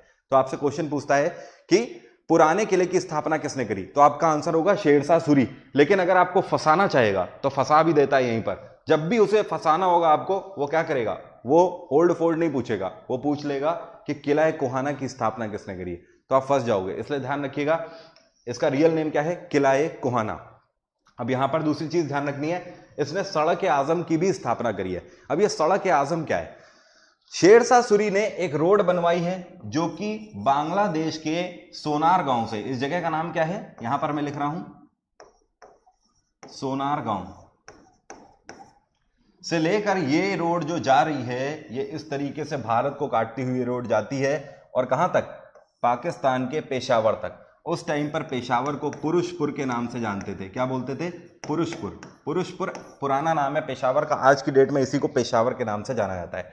ये जो रोड है इसी को बाद में ब्रिटिशर्स ने क्या बोला, ग्रैंड ट्रंक रोड बोला है। इसी को आज की डेट में आप लोग जीटी रोड बोलते हो। लेकिन ध्यान रखिएगा क्वेश्चन जब भी फंसाना होगा उसे, वो इतने नामों में से कोई भी एक नाम आपसे पूछ देगा। तो ध्यान रखना है आपको, सड़क आजम केवल एक ही नाम नहीं है इसका, या जीटी रोड केवल एक ही नाम नहीं है। इसी को उत्तर पाथ भी बोलते हैं, इसी को शाहराह आजम भी बोलते हैं, इसी को सड़क आजम भी बोलते हैं, इसी को बादशाही सड़क भी बोलते हैं, और इसी को द लॉन्ग वॉक भी बोलते हैं, और इसी को ग्रैंड ट्रंक रोड तो बोलते ही हैं। बात आई समझ। तो इन पांचों नामों में से कोई भी नाम अगर मिल जाए, कंफ्यूज आप नहीं होगे, चीते की चाल से एकदम लगा देना, आंसर सही हो जाएगा। समझ गए। इन पूरे 6 नामों में से, सॉरी ये जो ऊपर वाले 5 है ध्यान रखिएगा, जीटी तो आपको ध्यान नहीं है। रोड एक बार फिर से समझो, बांग्लादेश के सोनार गांव से लेकर ये रोड बनी है कहां तक, पाकिस्तान के पुरुषपुर तक। आज की डेट में अगर बात करी जाए तब तो ये पूरा भारत था। आज की डेट में ना सड़क का ओर है ना छोर है भारत के अंदर, केवल ये 20 से होती हुई सड़क भारत से जा रही है, इसके दोनों एंड भारत से बाहर है। समझ गए बात को। इसके बाद होता क्या है कि 1545 में ये कालिंजर पर अटैक करता है, कालिंजर के किले को जीत भी लेता है। लेकिन उस टाइम पर क्या होता है, इसी का तोप का गोला इसी में फट जाता है और उसकी वजह से इसकी मौत हो जाती है। मतलब इसकी जो आर्मी होती है ना, इसकी आर्मी में इंजीनियर्स बढ़िया क्वालिटी के नहीं होते हैं, इसने अच्छे से रिक्रूटमेंट नहीं लिया होता है। एक्चुअली ये आगे जा रहा होता है और आगे इधर की तरफ ये जा रहा होता है और इधर मान लो दुश्मन है और पीछे इसकी तोप लगी हुई है जो कि इसको सपोर्ट कर रही हैं। तो तोपों के गोले ऐसे जाने चाहिए ना, आगे की तरफ गिरने चाहिए, लेकिन ये इतने बुड़बक होते हैं इसके इंजीनियर, ये ऐसा तोप का गोला फेंकते हैं कि ये शेर शाह सूरी के ऊपर ही गिर जाता है। मतलब अपने ही राजा के ऊपर तोप का गोला गिरा देते हैं और इस वजह से इसकी मृत्यु हो जाती है। और उसके बाद क्या होगा, उसके बाद पूड़ी बढ़ जाती है बस। और सासाराम में टॉम में ध्यान रखिएगा। यहां तक कोई कंफ्यूजन हो तो बताओ जल्दी से, कोई भी कंफ्यूजन हो यहां तक तो बताओ, मैं वेट कर रहा हूं। कोई भी कंफ्यूजन है तो बताओ।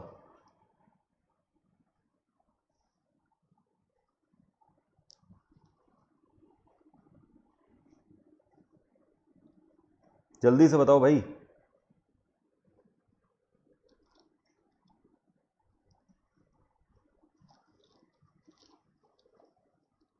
कोई कंफ्यूजन है तो अभी भी बताओ जल्दी से। ठीक है चलिए आगे बढ़ते हैं, कंफर्मेशन मिल गया है मुझे, आगे बढ़ते हैं। शेर शाह सूरी का टेन्योर खत्म है। अब देखो शेर शाह सूरी की कहानी खत्म हो जाती है 1545 में। जैसे ही इसकी कहानी खत्म हो रही है, इसका बेटा सिकंदर शाह सूरी गद्दी पर आ गया और ये कब तक रहेगा, ये रहेगा 1555 तक। 1555 में हम लोगों ने देखा कि हुमायूं ने 1555 में बैटल ऑफ सरहिंद लड़ा था और बैटल ऑफ सरहिंद लड़के सिकंदर शाह सूरी, जो कि शेर शाह सूरी का बेटा है, खत्म कर दिया उसको और फिर से मुगलिया सल्तनत का परचम लहरा गया। इसके बाद 1556 में हुमायूं की मृत्यु हो जाती है। कहां से? शेर मंडल की सीढ़ियों से गिरकर इसकी मृत्यु हो जाती है। ठीक है, मतलब जो पुस्तकालय बनवाया होता है वहीं पे मौत का सामान पहले से ही इकट्ठा कर दिया होता है, उसकी सीढ़ियों से गिरता है और इसकी मृत्यु हो जाती है। अब देखो यहां पर समझने वाली बात है, मैंने अभी आपको क्या बताया था? अभी आपको बताया था कि जो हुमायूं है, हुमायूं का बेटा जो जलालुद्दीन मोहम्मद है, जिसको अकबर के नाम से आगे लोग जानेंगे, किस दिन इसका जन्म हुआ था? 15 अक्टूबर 1542 को जन्म हुआ था। और हुमायूं की मृत्यु कब हुई है? 1556 में हुई है। 1542 से 56 तक कितने साल हुए? 14 साल। इसका बेटा केवल 14 साल का है। और अब सीन में कौन आ रहा है? अब आ रहा है जलालुद्दीन मोहम्मद अकबर। अकबर सबसे ज्यादा इंपॉर्टेंट है इस पूरे मुगलिया सल्तनत के अंदर, और अकबर से आपके सबसे ज्यादा क्वेश्चन यहां पर देखने को मिलते हैं। अगर अकबर की बात करें तो इसके टेन्योर को हम लोग कई पार्ट्स में क्लासिफाई करके पढ़ेंगे, जैसे कि सबसे पहले अकबर का बर्थ एंड कोरोनेशन सेरेमनी देखेंगे, फिर इसका वॉर सक्सेशन देखेंगे, फिर वर्क एंड बिल्डिंग्स देखेंगे, फिर अकबर के 9 रत्नों के बारे में पढ़ेंगे, उसके बाद अकबर के कोर्ट कल्चर को देखने की कोशिश करेंगे। ठीक है, तो चलिए अब आगे बढ़ते हैं और अकबर का टेन्योर यहां पर स्टार्ट करते हैं। गाइज, अगर अकबर की बात करें तो अकबर के बर्थ एंड कोरोनेशन सेरेमनी में आपको ध्यान रखना है 15 अक्टूबर 1542 को इसका जन्म हुआ। इसके पिता का नाम हुमायूं है और इसकी माता का नाम क्या है? हामिदा बानो। अकबर का जो जन्म हुआ था 1542 में हुआ था। कहां पर इसका जन्म हुआ था? अमरकोट में इसका जन्म हुआ था। एक चीज यहीं पर मैं लिख देता हूं, अमरकोट के राजा कौन थे? राजा वीर साल के महल में इसका जन्म हुआ था। ठीक है, ये चीज ध्यान रखिएगा। इसके बाद he was just 14 when he had started to rule in Mughal empire. आपसे क्या कह रहा है? अकबर केवल 14 साल का था जब इसने मुगल एम्पायर में रूल करना स्टार्ट कर दिया। एक्चुअली वक्त का तगाजा ये कह रहा था कि अभी जो 14 साल की उम्र है ये केवल कलम पकड़ने की उम्र है, लेकिन वक्त का तगाजा ये कह रहा है कि कलम पकड़ना आए ना आए, लोगों को कलम करना जरूर आना चाहिए। तो वक्त के तगाजे के साथ अकबर को पढ़ाई लिखाई छोड़नी पड़ती है, और पढ़ाई लिखाई छोड़ के तलवार नीति, युद्ध नीति, रणनीति, ये सारी चीजें उसे अपनानी पड़ती है। अब इसके तहत आपको ध्यान रखना है, एक्चुअली था क्या, जो सिकंदर शाह सूरी था, सिकंदर शाह सूरी से जब बैटल ऑफ सरहिंद हुआ था तो उस टाइम पर सिकंदर शाह सूरी का एक सेनापति था जिसका नाम था हेमू, और हेमू एक हिंदू कमांडर था सिकंदर शाह सूरी का।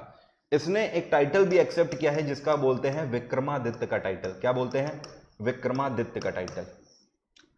हेमू को पता होता है, हेमू को पता होता है कि अकबर मात्र 14 साल का है, लेकिन यहां पर जैसे ही पता लगता है कि हुमायूं की मृत्यु हो चुकी है, मुगलिया सल्तनत के अंदर पूरी बढ़ चुकी है, तो इस केस में जो मुगलिया सल्तनत में हुमायूं के जो संरक्षक होते हैं ये इस टाइम पर होते हैं बैरम खान। कौन है? बैरम खान। तो बैरम खान क्या करते हैं, तुरंत ही अकबर को बुलवा लेते हैं और अकबर को मुगलिया सल्तनत की गद्दी पर बिठा देते हैं। मात्र 14 साल का बच्चा। इतना करना जरूरी क्यों होता है? जरूरी इस वजह से होता है क्योंकि ये वो टेन्योर होता है जब आसपास के प्रोविंसेस को अगर पता लग जाता होता है, भनक भी लग जाती होती है कि कोई ऐसा शासक है या फिर कोई ऐसा शासक है जो कि बच्चा है, उम्र से कम है, या फिर कोई ऐसी सल्तनत है जहां पर गद्दी खाली है, तो वो भूखे भेड़िए की तरह बिल्कुल तैयार हो जाते थे अटैक करने के लिए। तो लोगों तक ये मैसेज जाना चाहिए कि मुगलिया सल्तनत की गद्दी खाली नहीं है। इस वजह से बैरम खान क्या करते हैं, 14 साल के बच्चे को ही गद्दी पर बिठा देते हैं। अब अकबर गद्दी पर बैठ तो जाता है, लेकिन यहां पर होता क्या है, हेमू को पता होता है कि अकबर केवल 14 साल का है। हेमू जान चुका होता है कि अभी नहीं तो कभी नहीं। जैसे मैं आपसे कहता हूं कि पढ़ाई करनी तो अभी नहीं तो कभी नहीं, कोर्स ज्वाइन करना है तो अभी नहीं तो कभी नहीं। ये मत सोचो कि ईद में ज्वाइन करेंगे, दिवाली में ज्वाइन करेंगे। हेमू भी यही सोचता है। हेमू क्या करता है, हेमू सोचता है this is the right time to retaliate, लेकिन हेमू यहां गच्चा खा जाता है। हेमू सोचता है केवल 14 साल का बच्चा है, अटैक करते हैं और मुगलिया सल्तनत को फिर से खत्म कर देंगे। और हेमू जब अटैक करता है तो इसी को क्या बोलते हैं, बैटल ऑफ पानीपत के नाम से जाना जाता है। जिस साल अकबर गद्दी पर बैठा है उसी साल हेमू और अकबर आमने सामने हो गए। अकबर तो 14 साल का है, अकबर लड़ेगा कैसे? अकबर केवल 14 साल का है, 14 ईयर ओल्ड। और अकबर के संरक्षक कौन है? ये हैं बैरम खान। कौन? बैरम खान। अब बैरम खान, ये जो बैटल होता है, battle of Panipat first, battle of Panipat second, जो कि अकबर और हेमू के बीच में होना होता है। ये इतिहास के पन्नों में तो ये लिखा है कि अकबर और हेमू के बीच में हुआ था, लेकिन ये पूरा बैटल ऑफ पानीपत सेकेंड ये बैरम खान की मॉनिटरिंग में लड़ा गया था और इसमें अकबर की जीत होती है। यहां पर हेमू को मौत के घाट उतार दिया जाता है और अकबर जो बैरम खान होते हैं इनकी एक चीज से नाखुश हो जाते हैं। वो चीज कौन सी होती है? वायलेशन। सिर्फ कत्लेआम मचाना ये एक राजा का शासन नहीं कहलाता है, अकबर का ये कहना होता है। आपको पता है अकबर को द ग्रेट अकबर क्यों कहा जाता है? उसका एक रीजन है। रीजन ये है कि इससे पहले कि जब भी हम पद्धति पढ़ते हैं, जितने भी मुसलमान शासक आए हुए हैं या जितने भी मुस्लिम इन्वेडर्स हुए हैं जो कि लुटेरे कहे जाते हैं, वो सब जो आए थे वो सिर्फ और सिर्फ क्रूरता से यहां पर लूटपाट किया करते थे और हिंदुस्तान को कभी किसी ने अपना समझा ही नहीं। उनकी जो पद्धति थी वो पद्धति बिल्कुल अलग हुआ करती थी कि अगर किसी भी टेरिटरी पर अटैक करना है तो अटैक करके पूरी टेरिटरी में आग लगा दी जाती थी, लूटपाट कर दी जाती थी, तहस नहस मचा दी जाती थी और लोगों को गुलाम बना के ले जाया जाता था अपने साथ। जैसे कि मोहम्मद बिन कासिम 600 से ज़्यादा स्लेव अपने साथ ले गया, महमूद गजनबी वो भी अपने साथ टुकड़ों में स्लेव ले जाता था, मोहम्मद गोरी तो 1800 से ज़्यादा स्लेव ले गया। तो आप देख रहे हो ये सब केवल अटैक ही नहीं करते थे, वहाँ के लोगों को स्लेव बनाकर भी ले जाया करते थे। इवन पूरी दिल्ली सल्तनत में भी यही सिस्टम चला करता था। लेकिन अकबर ने कहा ऐसा नहीं चलेगा। अकबर ने कहा हिंदुस्तान मेरा है और हिंदुस्तान पर शासन और हुकूमत मुगलिया सल्तनत की है, तो इसका मतलब ये नहीं कि जो लोग हैं हिंदुस्तानी उनके ऊपर हम क्रूरता से पेश आए। इसने कहा एक राजा प्रजा का दिल जीतकर राजा बनता है, ना कि उसके ऊपर शासन करके राजा बनता है। यहीं से जो अकबर की सोच थी वो डिफरेंट दिखने लगी थी जब वो केवल 14 साल का था। लेकिन यहां पर एक चीज समझनी होगी, अकबर की एक मुंह बोली मां थी जिनका नाम था महामंगा।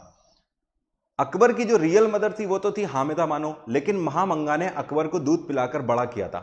इवन ऐसा भी बोला जाता था कि एक बार अकबर के ऊपर अटैक हुआ था तो महामंगा ने वो तीर अपनी छाती पर लिया था।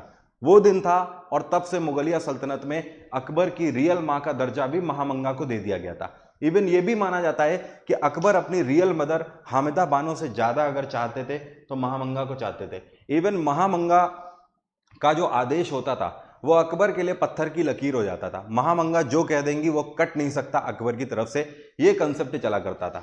अब यहां पर होता क्या है, यहां पर सिस्टम ये चलता है कि अकबर, देखो होता क्या है, प्रॉब्लम कब क्रिएट होती है, सारी चीजें सही चल रही होती हैं, लेकिन जो महामंगा होती है, महामंगा का एक बेटा होता है जिसका नाम क्या होता है, इसका नाम होता है आदम खान। क्या नाम होता है? आदम खान। अब ये जो आदम खान होता है ये करीब रहा होगा 25-25 साल का आसपास का, और अकबर 14 साल का था। अब देखो जब हुमायूं की मृत्यु होती है तो सब कुछ तब तक सही चल रहा होता है, लेकिन महामंगा की एक्सपेक्टेशन हो जाती है कि अकबर केवल 14 साल का है तो गद्दी पर शासन कैसे करेगा। इसका मतलब अब मुगलिया सल्तनत की गद्दी किसको मिलेगी? मेरे बेटे आदम खान को मिलेगी। क्या यह पॉसिबल था? क्या यह सही था? बिल्कुल भी नहीं था, ऐसा तो होना ही नहीं था। ठीक है, तो इस केस में महामंगा के साथ दांव उल्टा पड़ जाता है और महामंगा यहीं से जेलस फील करने लगती है और उन्हें यह पता होता है कि तब तक इस गद्दी में या फिर अकबर को गद्दी से तब तक नहीं हटाया जा सकता है जब तक अकबर के साथ कौन है? बैरम खान है। महामंगा अकबर का ब्रेन वॉश करती रहती हैं और एक दिन अकबर बैरम खान के सामने 3 शर्तें रखते हैं। ये 3 शर्तों में पहली शर्त होती है या तो आप कालपी की सूबेदारी ले लो, कालपी की सूबेदारी। दूसरी कंडीशन अकबर रखता है या तो आप इंटेलिजेंस ब्यूरो ज्वाइन कर दो, जिसको गुप्तचर विभाग बोलते हैं, या तो आप गुप्तचर विभाग ले लो। और तीसरी कंडीशन अकबर रखता है या तो आप हज यात्रा पर चले जाओ, मक्का मदीना यात्रा पर चले जाओ। बैरम खान जैसे ही ये सुनते हैं, बैरम खान समझ जाते हैं कि वही 3 इडियट वाला डायलॉग, सर बोल वो रहे हैं पर शब्द हमारे हैं। बैरम खान को पता होता है कि अकबर बोल रहा है लेकिन शब्द किसके हैं? शब्द तो इनके हैं। और बैरम खान बेहतर समझते हैं, उन्हें पता होता है कि अब उन्हें हज यात्रा पर चले जाना चाहिए। यहीं से बैरम खान हज यात्रा पर चले जाते हैं। उसके बाद खबर आती है कि 1560 में कुछ अफगानों ने बैरम खान को कत्ल कर दिया। यहाँ से बैरम खान का चैप्टर क्लोज। यहाँ पर आपको ध्यान रखना है, जब अकबर युद्ध नीति रणनीति सीख रहा होता है तो इस केस में 1560 से 62 के बीच में अकबर ने मुगलिया सल्तनत को नहीं संभाला हुआ होता है। अकबर युद्ध नीति राजनीति में बिजी होता है और इस टाइम पर महामंगा ने ही मुगलिया सल्तनत को संभाला था। क्योंकि एक औरत ने मुगलिया सल्तनत को संभाला था, इस वजह से इस टेन्योर को हरम गवर्नमेंट के नाम से जाना जाता है। इवन इसी को हिंदी में पेटीकोट गवर्नमेंट के नाम से भी जाना जाता है। क्या बोलते हैं? Petticoat government. तो आपसे क्वेश्चन एसएससी पूछ देता है कि पेटीकोट गवर्नमेंट का टेन्योर क्या है या हरम गवर्नमेंट का टेन्योर क्या है, तो आपका आंसर होगा 1560 से 62। ठीक है, अब इसके बाद आते हैं वॉर सक्सेशन में। देखो अकबर का जो वॉर सक्सेशन है वो आपको उसके सेम ईयर से ही देखने को मिलता है। 1556 में बैटल ऑफ पानीपत सेकेंड, जिसमें अकबर ने हेमू को हराया। हालांकि अकबर ने लड़ा नहीं था, लेकिन हाँ फिर भी इतिहास के पन्नों पे तो दर्ज है। इसके बाद 1561 में बाज बहादुर शासक था मालवा का, मालवा के शासक बाज बहादुर को हराकर मालवा को भी मुगलिया सल्तनत में मिला लिया जाता है। इसके बाद 1562 में अकबर क्या करता है, इससे पहले पूरे हिंदुस्तान के जितने भी राजपूत राजा होते हैं और जितने भी मुसलमान राजा होते हैं उन सभी के लिए अकबर एक फरमान जारी करता है। अब ये फरमान क्या होता है इसको समझें। अकबर, फरमान का मतलब है एक लेटर, ठीक है। अब उस लेटर में लिखा जाता है अकबर की तरफ से, लिखा नहीं मतलब लिखवाया जाता है, बात को समझना, क्योंकि अकबर तो अनपढ़ था। अब ये मत कह देना सर लिखेगा कैसे, ठीक है, तो भावनाओं को समझना बीच बीच में। तो ये जो फरमान जारी किया जाता है अकबर की तरफ से, भारत के जितने भी राजपूती रजवाड़े होते हैं, जितने भी मुसलमान शासक होते हैं, सबके दरबारों में जाके टाइम बम की तरह गिरता है। उस फरमान में लिखा होता है कि मैं जलालुद्दीन मोहम्मद मुगलिया सल्तनत के परचम तले इस पूरे हिंदुस्तान को पालना पोसना चाहता हूं, हिंदुस्तान की रखवाली करना चाहता हूं, और आप सभी राजाओं से मेरा अनुरोध है कि आप सभी मुगलिया परचम के तले अपने राज्यों को चलाएं। मतलब अकबर का कहना होता है कि आप सभी अपने अपने राज्यों को जैसे चला रहे हैं वैसे ही चलाते रहें, उसमें कोई भी खलल नहीं किया जाएगा, बस आपको टाइम टू टाइम हमें टैक्स देना होगा। इसके एवज में मैं जलालुद्दीन मोहम्मद आपसे वादा करता हूं कि कोई भी बाहरी कल को अगर हिंदुस्तान में आक्रमण करेगा तो मुगलिया सल्तनत उससे पहले लड़ने को तैयार रहेगी। अब ये तो मंजूर होता नहीं है, ये तो भाई सीधी सी बात है। सेंट्रल गवर्नमेंट और स्टेट गवर्नमेंट वाला सिस्टम उस टाइम पे तो होता नहीं है। उस टाइम पे किसी का परचम वर्चम नहीं चाहिए होता है किसी को, ठीक है, चाहे आप मुगलिया हो चाहे आप जो हो। अब यहाँ पर होता क्या है, जितने भी राजपूती रजवाड़े होते हैं वो सब फरमान फाड़ के फेंक देते हैं। मुसलमान राजा एकाध इक्के दुक्के बात मानते हैं जिन्हें मौत का खौफ हो जाता है, वरना वो भी फरमान फाड़ के फेंक देते हैं। वो कहते हैं होंगे अकबर तुम, हमें पता नहीं कौन हो Akbar, who the hell are you. अब जब यहाँ पर ये कंडीशन हो जाती है तो अकबर कहता है भाई शुरू किया जाए, और लॉटरी निकाली जाती है। कहाँ की? आमेर की लॉटरी निकाली जाती है, और सबसे पहले आमेर का ही रुख किया जाता है। और आमेर उस टाइम पर राजपूती रजवाड़ा होता है, आज भी राजपूती रजवाड़ा है। और आमेर के राजा कौन होते हैं? राजा भारमल। जब राजा भारमल को पता लगता है कि मुगलिया सेना जस्ट आमेर के आमने सामने आ चुकी है और अगले कुछ ही दिन में मुगलिया सेना अटैक कर देगी आमेर के ऊपर, आमेर के राजा भारमल राजपूती समाज में जाकर ये एक्सेप्ट करते हैं कि मैं अकबर की शर्तों को मानने को तैयार हूं। राजपूती समाज यहीं से राजा भारमल का बहिष्कार कर देता है। राजपूती समाज कहता है कि आज से आप राजपूती समाज से बिलोंग नहीं करते हो और राजपूती समाज की तरफ से आपको कोई भी मदद नहीं दी जाएगी जीवन पर्यंत, आपका बहिष्कार। लेकिन राजा भारमल जो होते हैं ये केवल इस टाइम पर एक ही चीज के बारे में सोच रहे होते हैं, क्योंकि आमेर के राजा होते हैं और ये आमेर की प्रजा के बारे में सोच रहे होते हैं। इन्हें पता होता है इन राजपूती रजवाड़ों के चक्कर में, पॉलिटिक्स के चक्कर में हमेशा से आम आदमी की जान जाती रही है, आज भी आम आदमी की जान जाती है। राजा भारमल राजा आमेर को बचाने के लिए अकबर की शर्तों को एक्सेप्ट करने वाले पहले राजपूती राजा है। एसएससी आपसे क्वेश्चन पूछता है, who was the first Rajput king who had accepted the terms and conditions of Akbar? Your answer will be Raja Bharmal. अब देखो यहां पर अकबर की शर्तों को जब राजा भारमल मानने को तैयार हो जाते हैं, लेकिन राजा भारमल के दिमाग में अभी एक चीज चल रही होती है कि अकबर तो है तो मुसलमान ही, और इससे पहले जितने भी मुसलमान शासक आए हुए हैं उन पर तो भरोसा किया नहीं जा सकता। इससे पहले जितने भी मुसलमान शासक आए थे उनकी जो पद्धति थी वो गोरिल्ला मार पद्धति से अटैक करते थे। गोरिल्ला मार पद्धति समझते हैं? मतलब रात में अटैक करते थे, बच्चों औरतों पर अटैक कर दिया जाता था, जजिया ऑलरेडी वसूला जा रहा था, सारी चीजें कब से चल रही थी। राजा भारमल कैसे विश्वास कर लेते कि अकबर उन सभी मुसलमान शासकों से अलग है जो कि दिल्ली सल्तनत में थे पहले, और पहले जो लुटेरे आ चुके हैं। लेकिन राजा भारमल को यही डर सताया जा रहा होता है और राजा भारमल पूरे आमेर के राजपूती समाज को बचाने के लिए तैयारी कर लेते हैं कि ये अपनी बेटी को इसके लिए समर्पित कर देंगे। और इनकी बेटी कौन होती है? इनकी बेटी का नाम है हरकाबाई। इन्हीं को हीर कुंवारी के नाम से भी जाना जाता है। क्या बोलते हैं? हीर कुंवारी। ये दोनों नाम इन्हीं के हैं, हरकाबाई और हीर कुंवारी। जो राजा भारमल है ये अकबर के सामने प्रस्ताव रखते हैं कि आप हमारी बेटी से शादी कर लो। जब अकबर को ये पता लगता है, अकबर के कान खड़े, और अकबर को भी समझ नहीं आता है कि हो क्या रहा है। राजा भारमल की जो दुविधा होती है वो अकबर समझ जाता है फिर धीमे से 2 ही 4 मिनट में। क्यों? क्योंकि अकबर को समझ आ जाता है कि राजा भारमल के दिमाग में क्या चल रहा है। उनके दिमाग में चल रहा होता है कि कोई भी शासक कितना ही बड़ा क्रूर क्यों ना हो, लेकिन कल को वो कम से कम अपनी वाइफ के घर में तो अटैक नहीं करेगा, एनी हाउ सेफ हो जाएगा आमेर। अकबर को जब इसके बारे में पता लगता है और मुगलिया सल्तनत को इसके बारे में जब पता लगता है कि ये प्रपोजल आया है, तो पूरी मुगलिया सल्तनत खिलाफ हो जाती है। किसके? अकबर के। क्या आप एक हिंदू से कैसे शादी कर सकते हो? और यहां पर पूरा राजपूती समाज खिलाफ हो जाता है। किसके? राजा भारमल के। लेकिन ना ये मुगलिया समाज के बारे में सोचते हैं और ना ये राजपूती समाज के बारे में सोचते हैं, और दोनों इन सारे बंधनों से निकलकर एक नए पॉलिटिकल करियर की तरफ आगे बढ़ रहे होते हैं। और ये होती है ट्रिटी। इसको ट्रिटी ऑफ आमेर के नाम से जाना जाता है। इसी ट्रिटी के तहत हरकाबाई और अकबर की शादी होती है। शादी के बाद अकबर इन्हीं को टाइटल देता है। किसका? जोधाबाई का टाइटल। किसका? जोधाबाई का टाइटल। सारी स्टोरी समझ आ गई क्या हुआ? इसके बाद आप देख रहे हो शादी वादी हो गई है, कुछ दिन शांत रहेंगे ना, तो आप देख रहे हो 1562 में शादी हुई है। उसके बाद वॉर सक्सेशन रुक जाता है अकबर का, और वॉर सक्सेशन सीधे स्टार्ट होता है 1569 में। 1569 में रणथंभौर और बुंदेलखंड को मुगलिया सल्तनत में मिला लिया जाता है। 1573 में गुजरात की विक्ट्री होती है। गुजरात का शासक होता है मुजफ्फर शाह, इसको भी मुगलिया सल्तनत में मिला लिया जाता है। 1576 मोस्ट इंपॉर्टेंट है, एसएससी हर बार पूछता है, बैटल ऑफ हल्दी घाटी। ये महाराणा प्रताप और अकबर के बीच में हुआ था। ऐसा इतिहास के पन्नों में लिखा रहता है, लेकिन रियल थिंग कुछ और ही है।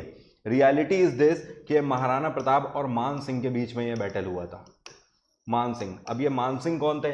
मान सिंह मैं आपको बता दूं, मान सिंह ये जो जोधाबाई है ना, जोधाबाई के भतीजे हैं। और जोधाबाई मान सिंह की कौन है? बुआ हैं। तो वो इनको बुआ बोलते थे और वो इनके भतीजे हैं, जाहिर सी बात है। तो मानसिंह एक अच्छे योद्धा थे, इस वजह से अकबर ने मानसिंह को अपने दरबार में कमांडर की पोस्ट दी थी। तो ये जो बैटल था, बैटल ऑफ हल्दी घाटी, ये महाराणा प्रताप और मानसिंह के बीच में बेसिकली हुआ था। समझ आ रही है बात? लेकिन इतिहास के पन्नों में लिखा जाता है कि अकबर और महाराणा प्रताप के बीच में। एक्चुअली कई सारे हिस्टोरियंस, इंडियन हिस्टोरियन इसको ऐसे भी लिखते हैं कि अकबर को पता था कि वो महाराणा प्रताप से जीत नहीं सकता है, और अकबर इतना बड़ा कन्क्वेस्ट करने के बाद कई सारे हिस्टोरियंस इस बात को प्रूफ करते हैं कि अकबर इतने बड़े कन्क्वेस्ट के बाद अकबर को कहीं ना कहीं लग रहा था कि वो महाराणा प्रताप से हार ना जाए। और महाराणा प्रताप अकेले और आखिरी राजपूत शासक थे जिन्होंने मरते दम तक अकबर की शर्तों को कभी नहीं माना। इसी वजह से इनको द ग्रेट महाराणा प्रताप बोला जाता है। अब इस केस में अकबर ने क्या किया? अकबर ने फैसला लिया कि यह युद्ध अकबर नहीं लड़ेगा, यह युद्ध अकबर की जगह कौन लड़ेगा? मानसिंह लड़ेगा। जब यह बात पता लगती है मानसिंह को, तो मानसिंह के सामने धर्म संकट वाली स्थिति हो जाती है, क्योंकि मानसिंह कहते हैं एक राजपूत के खिलाफ, और वो भी वो राजपूताना साम्राज्य जिसमें मानसिंह वगैरह ऑलरेडी पूजा करने के तुल्य होते थे, इतने रिस्पेक्टेड थे महाराणा प्रताप। और महाराणा प्रताप से कैसे लड़ सकते हो? महाराणा प्रताप से ही सीखते थे ये सब लोग, और महाराणा प्रताप से ही लड़ना था, तो ये कैसे हो सकता था? तो मानसिंह धर्म संकट में थे। उस टाइम पर जोधाबाई ने मानसिंह को बोला था कि हमें पता है कि ये धर्म के लिए युद्ध है, लेकिन तुम्हें पहले अपना धर्म समझना होगा। तुम किसके लिए लड़ रहे हो?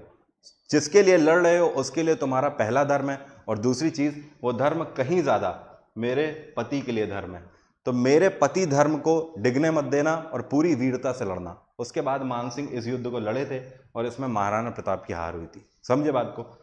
इसके बाद 1581 में काबुल में मिर्जा हकीम का शासन होता है, इसको भी सरेंडर करवा दिया जाता है और काबुल को भी मिला लिया जाता है। कहां? मुगलिया सल्तनत में। आप देख रहे हो अफगानिस्तान तक मुगलिया सल्तनत पूरी छा रही है। 1586 और 1592 कश्मीर और सिंध का प्रोविंस पूरा बंजर और खाली पड़ा होता है। अकबर ने कहा ये सारे प्लॉट हमारे अंडर में ले आओ, यहाँ सारी प्रॉपर्टी खुलेगी। मतलब समझ रहे हो, ये मत कहना कि मतलब सीरियस ना हो जाना कि प्रॉपर्टी डीलर था अकबर, नहीं ऐसा नहीं था। कश्मीर और सिंध को भी मिला लिया गया मुगलिया सल्तनत में। 1599 में अहमदनगर को भी मुगलिया सल्तनत में मिला लिया गया और अहमदनगर का शासक चांद बीवी को हराकर अहमदनगर को भी मुगलिया सल्तनत में मिला लिया जाता है। इसके बाद आखिरी विक्ट्री है, यहां पर मैं लिख देता हूं 1601 में, इसको बोलते हैं आसिरगढ़ की विक्ट्री। क्या बोलते हैं? आसिरगढ़ की विक्ट्री। आसिरगढ़ को भी मुगलिया सल्तनत में मिला लिया जाता है। ये पूरा वॉर सक्सेशन है अकबर का। कोई कंफ्यूजन हो तो बताओ, यहां तक जल्दी से बताओ, कोई कंफ्यूजन है तो जल्दी बताओ।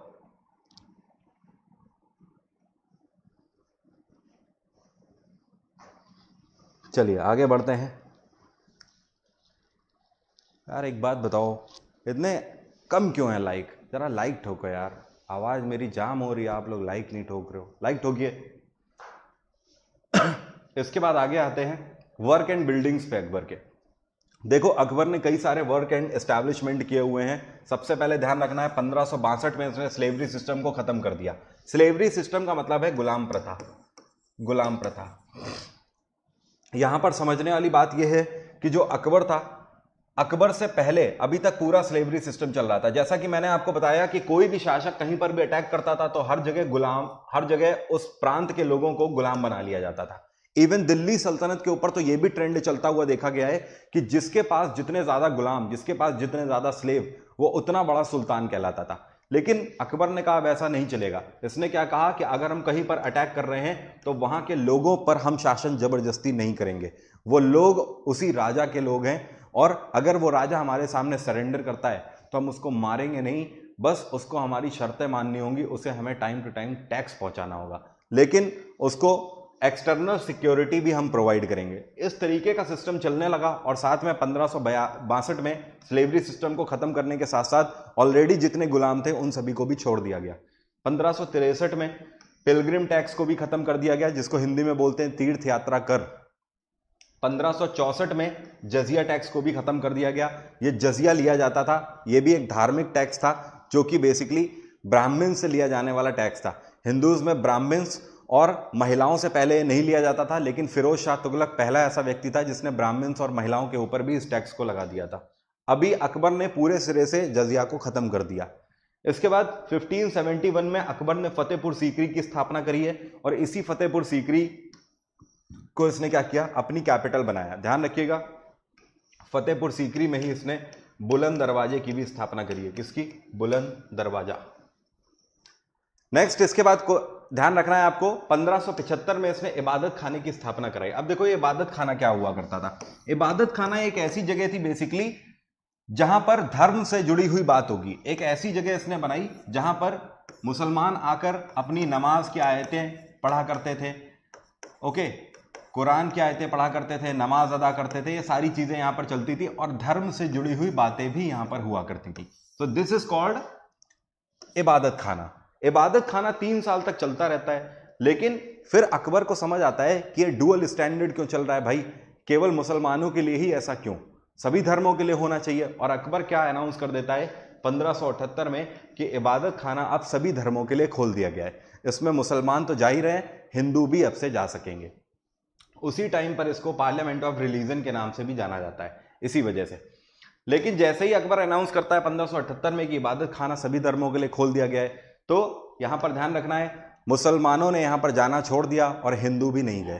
तो जो लोग ये बोलते हैं कि ब्रिटिशर्स ने हमें लड़ाया है या फिर ब्रिटिशर्स ने आकर हमारे बीच में हिंदू और मुसलमान की खाई खो दी है, ये कुछ ऐसी चीजें मिडवल की जो हमें बताती हैं कि ब्रिटिशर्स के आने से पहले भी हम लोग धार्मिक भेदभाव में, जात पात में बटे हुए थे। ये चीज हमें दिखाती है। ये चीज आपको कड़वी लग सकती है लेकिन सही तो है ही है, टॉनिक तो हमेशा कड़वा होता है। तो ध्यान रखना है ये चीजें हमें दिखाती हैं कि जब 1578 में इबादत खाना सभी धर्मों के लिए खोल दिया गया तो वो फ्लॉप हो गया, मुसलमानों ने वहां जाना छोड़ दिया और हिंदूज भी वहां कभी गए नहीं। इसके बाद 1582 में इबादत खाने को ताला लगा दिया जाता है और अकबर एक और कोशिश करता है। अकबर एक नया धर्म लॉन्च करता है जिसका नाम होता है दीन इलाही धर्म। अकबर का कहना होता है इस धर्म को वही व्यक्ति मानेगा जो कि सभी धर्मों में निष्ठा रखने वाला है, सभी धर्मों को मानने वाला है, लेकिन इस धर्म को सिर्फ एक व्यक्ति के अलावा कोई नहीं मानता है और इसका नाम है बीरबल। केवल बीरबल ने इस धर्म को माना था। तो आपसे क्वेश्चन पूछता है हु हैड ऑप्टेड द दीन इलाही, तो आपका आंसर होगा दीन इलाही को मानने वाला सिर्फ और सिर्फ अकबर था। इसके बाद देखो अकबर ने मनसब सिस्टम लॉन्च किया, इसी को हिंदी में मनसबदारी प्रथा भी बोलते हैं। अकबर के टेन्योर में मनसबदारी सिस्टम उसका सबसे ज्यादा हिट प्रोग्राम था। अभी देखो मनसबदारी है क्या basically, it was operated by Todarmal. Akbar की एक आदत थी, ये क्या करता था अपनी प्रजा के बीच में भेष बदल के निकल जाया करता था। ये इस वजह से कि प्रजा का हाल जान सके, प्रजा राजा के बारे में सोच क्या रही है। तो अकबर जब जाता था ऐसे तो अकबर को धीमे धीमे पता लगने लगा कि प्रजा खुश नहीं है। तो अकबर सोचता है कि इतना जब सब कुछ मैं कर रहा हूं उसके बाद भी प्रजा खुश नहीं है, प्रॉब्लम कहां पर है। तो अकबर अपने फाइनेंस मिनिस्टर टोडरमल को बुलाता है और उनको बोलता है कि आप इस प्रॉब्लम को सॉर्ट आउट करो। बात आ रही है समझ। टोडरमल जी जब इस प्रॉब्लम को सॉर्ट आउट करते हैं, जब इसको एनालिसिस करते हैं तो उन्हें पता लगता है, वो अकबर को बोलते हैं साहब प्रॉब्लम यहां पर है कि भाई मुगलिया सल्तनत में जो लोग 30-30 साल से काम कर रहे हैं उनकी सैलरी पहले 10 रुपए हुआ करती थी, आज 30 साल बाद भी उनकी सैलरी 10 रुपए ही है। लेकिन मार्केट की अगर बात करें तो मार्केट में हर चीजों के दाम बढ़ते चले जा रहे हैं, समझ आ रही है बात। तो ऐसे कैसे काम चलेगा, महंगाई लगातार बढ़ती जा रही है, लोगों की सैलरी वही है, तो इस केस में क्या किया जाए। तो अकबर कहता है तो इसके लिए आप इस प्रॉब्लम का समाधान करिए। और इस प्रॉब्लम का समाधान करते हुए जो टोडरमल होते हैं वो क्या करते हैं, मनसब स्कीम लॉन्च करते हैं या मनसबदारी प्रथा को लॉन्च करते हैं। आप समझो ये मनसबदारी प्रथा है क्या बेसिकली, ये 1 रैंक 1 पेंशन वाला सिस्टम है। टोडरमल ने क्या कहा कि जब भी हम रिक्रूट करेंगे तो हमारी जो सैलरी होगी वो कम से कम 10 रुपए होगी। कितनी, 10 रुपए। और मैक्सिमम हमारी सैलरी कितनी होगी, 12,000 रुपए होगी। ये जो 12,000 रुपए सैलरी हुआ करती थी ये इनके आईएएस अधिकारियों की हुआ करती थी, सेक्रेटरीज की हुआ करती थी, जैसे कि टोडरमल हो गए, मान सिंह हो गए, बीरबल हो गए, मुल्ला दो प्याजा हो गए, अब्दुल रहीम खाने खाना हो गए, इन सब की सैलरी 12,000 हुआ करती थी। लेकिन जो आम सोल्जर था उसको 10 रुपए से हम रिक्रूट करेंगे। और इन्होंने क्या कहा कि अब से हम हर 10 साल में रिव्यू करेंगे इस सिस्टम को। क्या करेंगे, रिव्यू करेंगे। रिव्यू करने के बाद हर 10 साल में हर एक व्यक्ति की सैलरी बढ़ेगी ही बढ़ेगी, मतलब सैलरी जरूर बढ़ेगी हर साल, हर 10 साल में एक बार व्यक्ति की।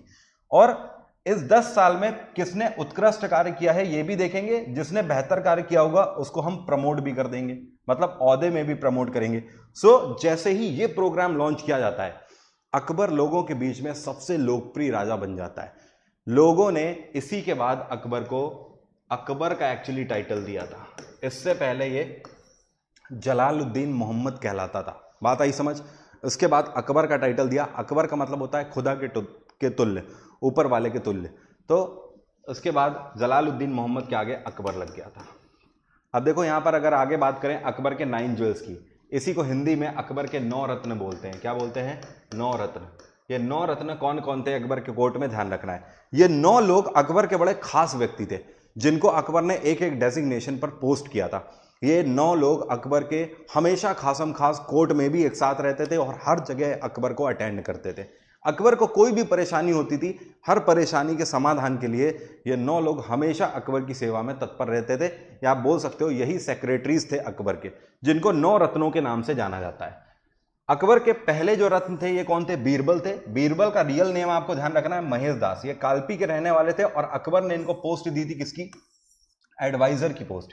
ये जो बीरबल थे बीरबल सबसे ज्यादा इंटेलिजेंट इनकी पूरी कोर्ट में, और अकबर किसी से भी अगर छोटी से लेकर बड़ी समस्या तक भी कुछ भी डिस्कस करनी होती थी अकबर किससे डिस्कस करता था, बीरबल से।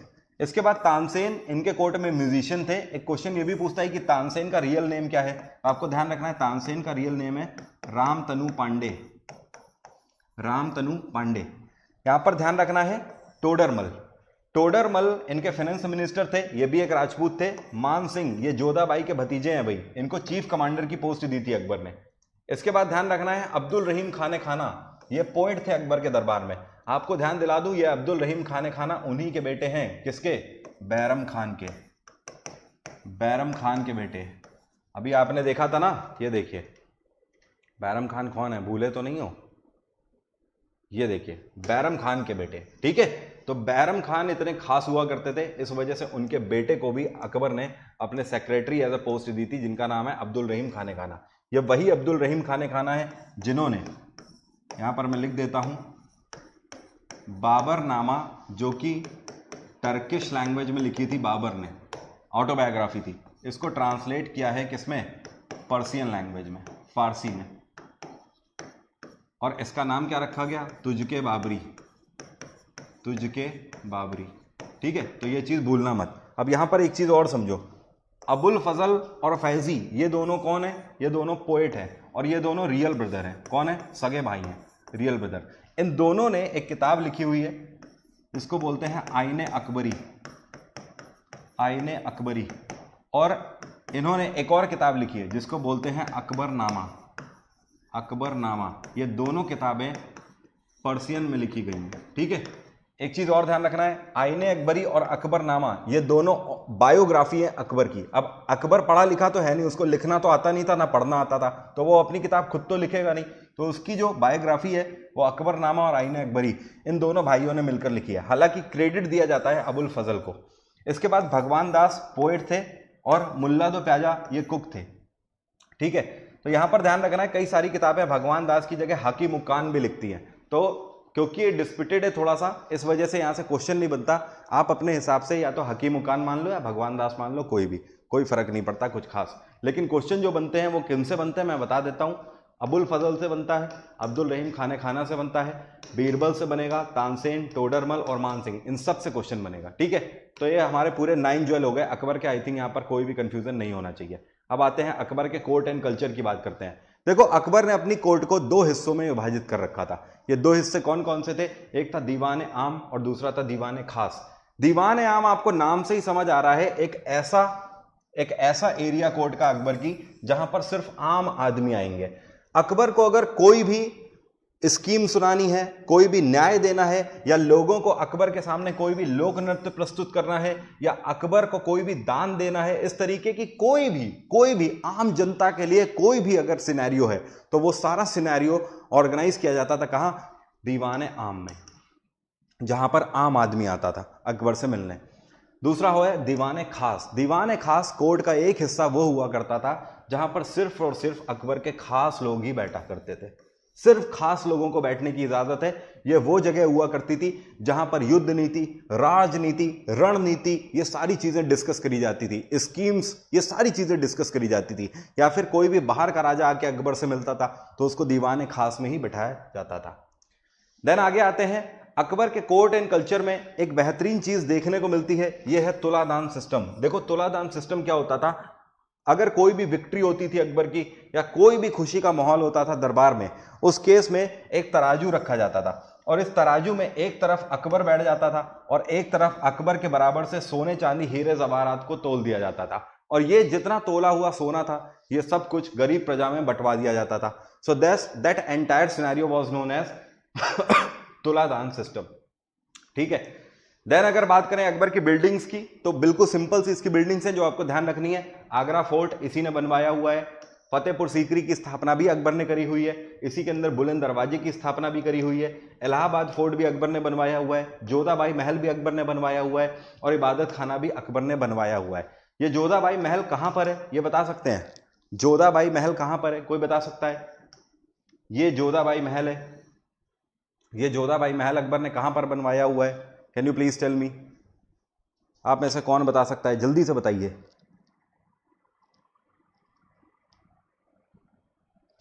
मजा आ रहा है ना? मजा आना चाहिए, फुल मजा आना चाहिए। मजा ना आए तो पैसा वापस।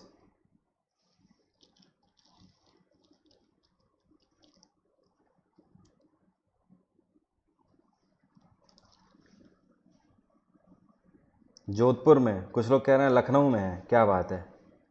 अकबर के सामने है, क्या बात है? कैसी बात कर रहे हैं? निशी पांडे का आंसर सही है, फतेहपुर सीकरी। ध्यान रखिएगा, फतेहपुर सीकरी में ही आपका क्या है, जोधाबाई महल है। एक क्वेश्चन आपसे ये भी पूछता है, शीश महल अकबर ने कहाँ बनवाया था? शीश महल आमेर के किले के अंदर ही बनवाया था अकबर ने। आमेर जो अकबर की ससुराल है, वहीं पर अकबर ने शीश महल बनवाया था जोधाबाई के लिए। ठीक है, अब आगे बढ़ते हैं। अब देखो अकबर यहां से अपना शासन छोड़ रहा है, कहां से, 1605 से, और अकबर का बेटा कौन है, जहांगीर आ गया है गद्दी पर। जहांगीर 1605 से लेकर 1627 तक रूल करेगा। जहांगीर का बचपन का नाम है सलीम। अब देखो अकबर की वैसे तो कई रानियां थी, अकबर की जो बड़ी रानी थी उनका नाम था मेहरुनिसा, और अकबर की जो एक रानी थी वो आपको पता ही है जोधाबाई है। तो जोधाबाई से जो बेटा हुआ है इनको वही है सलीम, और यही सलीम बड़ा होकर क्या बनेगा, इसी का नाम पड़ेगा जहांगीर। अकबर को जोधाबाई से बड़ी मिन्नतों के बाद एक बेटा पैदा होता है, और अकबर ने इसके लिए मिन्नत मांगी होती है कहां, शेख सलीम चिश्ती की दरगाह पर। जब अकबर को बेटा होता है तो शेख सलीम चिश्ती के ही नाम पर सलीम इसने अपने बेटे का नाम रखा होता है, प्यार से इसी को शेखू बाबा के नाम से बुलाया जाता था। जो अकबर की जो सौतेली मां थी, या आप बोल सकते हो दूसरी मदर थी, जो बड़ी रानी थी अकबर की, जिसका नाम था रुकैया बेगम। तो जो रुकैया बेगम थी वो जोधाबाई से जेलिस फील करती थी, क्योंकि जो जोधाबाई थी वो एक राजपूत थी, और राजपूती रजवाड़ों की एक खास बात हुआ करती थी कि राजपूती रजवाड़े अपनी बेटियों को बचपन से ही तलवारबाजी, युद्ध नीति, राजनीति सब कुछ सिखाते थे। तो जो जोधाबाई थी, जोधाबाई के आइडियाज अकबर अपनी कोर्ट में भी लिया करता था। इवन जोधाबाई एक अकेली रानी थी अकबर की, जिनको लेकर अकबर कोर्ट भी जाया करते थे। ये सारी चीजों के देखते जो रुकैया बेगम थी वो जोधाबाई से पहले से ही चिढ़ती थी, और बचपन से ही उन्होंने इसका बदला लेने के लिए जो सलीम है जो जहांगीर है हमारा, जहांगीर को बचपन से ही अफीम खिलाना शुरू कर दिया था पान में रख के। बड़े होते होते अफीमची हो जाते हैं, मतलब अफीम की लत लग जाती है।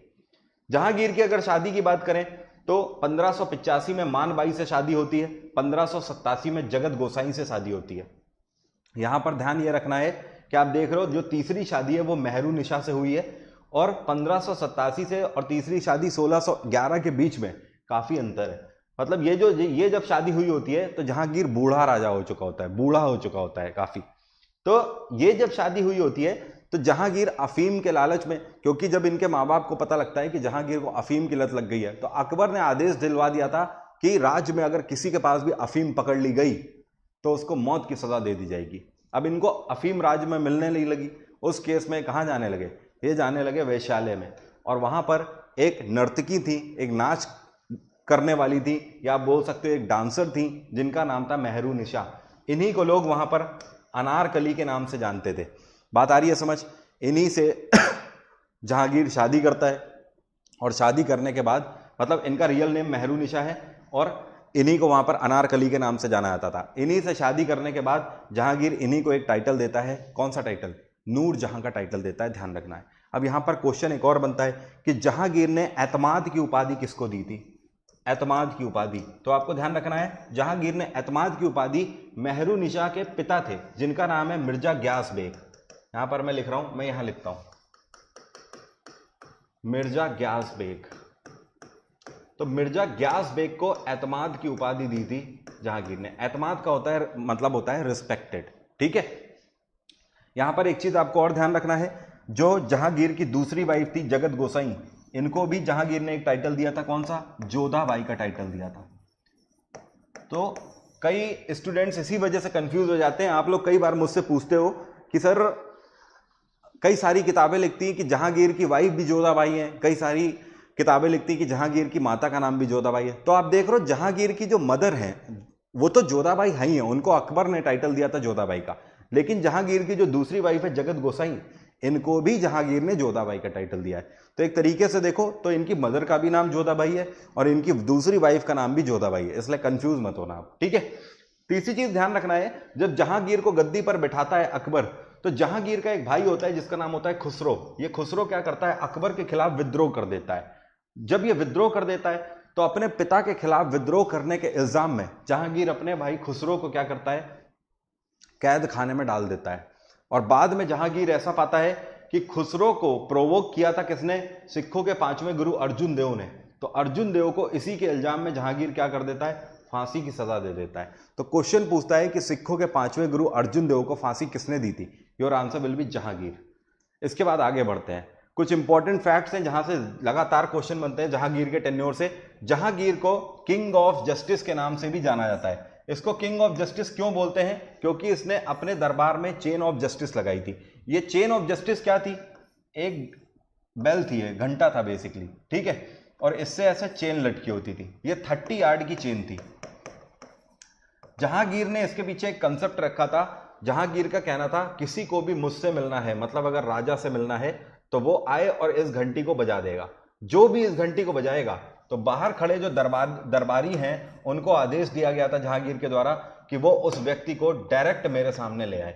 उसके लिए किसी भी मीडिएटर की जरूरत नहीं होगी। लोग इस चीज से बड़ा खुश रहते थे जहांगीर की, समझ रहे हो बात को। इसके टेन्योर में जो गरीब प्रजा है, गरीब प्रजा का कतई शोषण नहीं हुआ है, इस वजह से लोग इससे बड़ा खुश रहा करते थे और लोग इसको न्याय का राजा बोलते थे। तो आपसे क्वेश्चन पूछा जाता है न्याय का राजा किसको बोलते हैं, तो आंसर होगा आपका जहांगीर।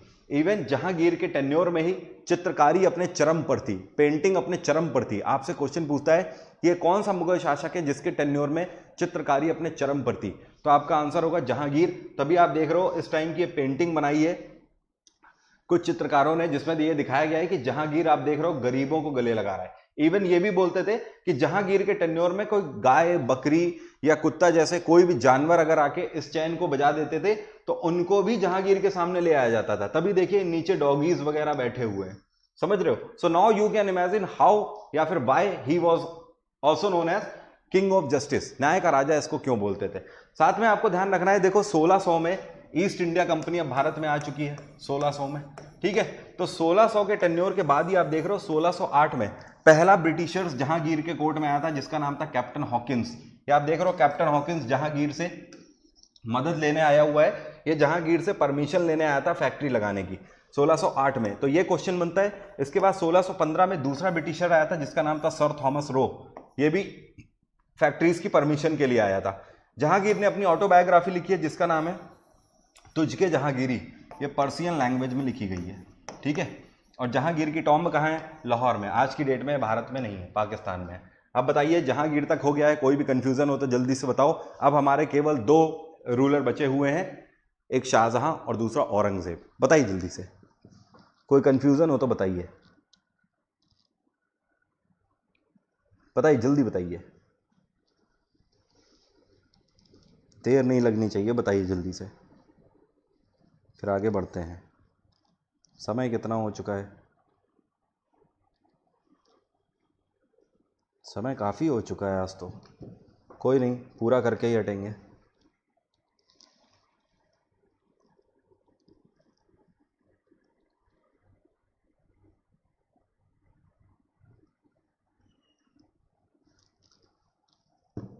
पक्का? ठीक है,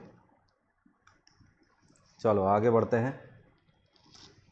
हाँ ठीक है, बहुत अच्छे से ही समझ आना चाहिए। आप लोग बोलते हो अच्छे से समझ आ रहा है तो अंदर तक सुकून मिलता है, राहत मिलती है मुझे, क्योंकि मेहनत ज़ाया नहीं जा रही है। समझ आना चाहिए, एक एक क्वेश्चन क्लियर होना चाहिए। और मुगल अंपायर आज पढ़ा रहा हूँ तो आज के बाद मुगल अंपायर से कोई क्वेश्चन गलत होना ही चाहिए, समझ रहे हो ना। यह वादा नहीं, दावा है मेरा, नहीं होगा गलत, ठीक है। बस आराम से जुड़े रहो। इसके बाद बस थोड़ी देर और लगेगी, पेशेंस रखो। मैं इतनी मेहनत कर रहा हूँ, आप भी थोड़ा सा पेशेंस रखो, ठीक है। थोड़ी सी और क्लास बची है। अब देखो जहांगीर आता है। जहांगीर 1628 से लेकर 1658 तक रूल कर रहा है। 30 साल तक जहांगीर शासन करता है, ठीक है। सॉरी, माफ करिएगा, शाहजहां। शाहजहां बेटा किसका है? जहांगीर का बेटा है शाहजहां। शाहजहां का बचपन का नाम क्या है? खुर्रम इसका बचपन का नाम है। और इसकी वाइफ का नाम क्या है? अर्जुमंद बानो। ध्यान रखना है, it was the golden period of buildings. अभी मैंने आपको क्या बोला कि जो जहांगीर था, जहांगीर के टेन्योर को गोल्डन पीरियड ऑफ पेंटिंग के नाम से जाना जाता था। मतलब अगर आपसे पूछेगा कि चित्रकारी अपने चरम पर थी, फुल ग्लोरी में थी, किसके टाइम पे, तो आपका आंसर होगा जहांगीर। लेकिन अगर आपसे पूछता है या बिल्डिंग या आर्किटेक्चर अपने टाइम पर, किसके टाइम पर अपने फुल ग्लोरी पर था, चरम पर था, तो फिर आंसर क्या होगा? शाहजहां। शाहजहां के टेन्योर में ही सबसे ज्यादा बिल्डिंग्स बनी हुई हैं, अभी आप देखोगे भी। 1632 में he fought the battle against Portuguese to abolish the impact of them and took over Hooghly river. इसने हुगली रिवर पर जो पुर्तगालियों ने अपना कब्जा जमा लिया था, 1632 में पुर्तगालियों को हराकर वापस से हुगली रिवर मुगलिया सल्तनत में मिला ली थी। He built a city named as Shahjahanabad. ध्यान रखना है, दिल्ली के पास इसने शाहजहानाबाद नाम के एक शहर की स्थापना भी करी थी। आज की डेट में जो पुरानी दिल्ली हो गया, दिल्ली 6 हो गया, ये सब शाहजहानाबाद ही तब हुआ करता था, ठीक है। तो आपसे क्वेश्चन पूछेगा शाहजहानाबाद की स्थापना किसने करी, आराम से लगा दोगे, नाम से ही आपको समझ आ जाएगा, शाहजहां ने करी है। To become an emperor Aurangzeb arrested him in Agra fort. देखो होता क्या है कि 1658 में अब इसका टेन्योर जा चुका होता है, अब अपने बच्चों को ही दारोमदार देगा शाहजहां भी। शाहजहां के 4 बेटे होते हैं, ये 4 बेटे कौन कौन है थोड़ा सा यहां पर समझो, इनको मैं इधर लिखता हूं। शाहजहां का जो सबसे बड़ा बेटा है नंबर 1 ये है दारा शिकोह, दारा शिकोह। और जो दूसरा बेटा है शाहजहां का, इसका नाम क्या है, इसका नाम है औरंगजेब। तीसरा बेटा जो है शाहजहां का, इसका नाम क्या है, इसका नाम है सुजा। और जो चौथा बेटा है शाहजहां का, इसका नाम है मुराद। ठीक है, शाहजहां के 4 बेटे थे। अब जाहिर सी बात है जो बड़ा बेटा होगा उसी को गद्दी देगा शाहजहां, तो दारा शिकोह को गद्दी पर बिठा देता है शाहजहां। जब दारा शिकोह को गद्दी पर बिठाता है तो इसका जो दूसरा बेटा होता है औरंगजेब, ये काफी महत्वाकांक्षी होता है औरंगजेब। बाय हुक और क्रुक ये रूल करना चाहता होता है तख्त के ऊपर, क्या बाप और क्या भाई इसको कुछ नहीं पता होता है, एनी हाउ रूल करना है मतलब करना है। और औरंगजेब क्या करता है, अपने पिता और भाई का विरोध कर देता है 1658 में, जैसे ही इसके पिता दारा शिकोह को गद्दी पर बिठाते हैं। अब यहां पर औरंगजेब को पता होता है कि भाई से तो बाद में निपट लेंगे, पहले पिताजी से निपट लो। तो पिताजी को तुरंत ही क्या कर लेता है, पिताजी को अरेस्ट कर लेता है। पिताजी के दरबार में ही पिताजी को अरेस्ट कर ले रहा है, मतलब समझ रहे हो क्या कंडीशन हो गई है। और शाहजहां को कैद खाने में बंद कर देता है। यही वो टेन्योर था जब शाहजहां ने औरंगजेब से एक रिक्वेस्ट करी थी कि हमें कहां पर कैद करो, हमें आगरा फोर्ट में कैद करो, क्योंकि आगरा फोर्ट के सामने उसने ताजमहल की स्थापना करी थी कि वहीं से मैं ताजमहल को देखता रहूंगा। और आगरा फोर्ट में शाहजहां को कैद किया था किसने, औरंगजेब ने।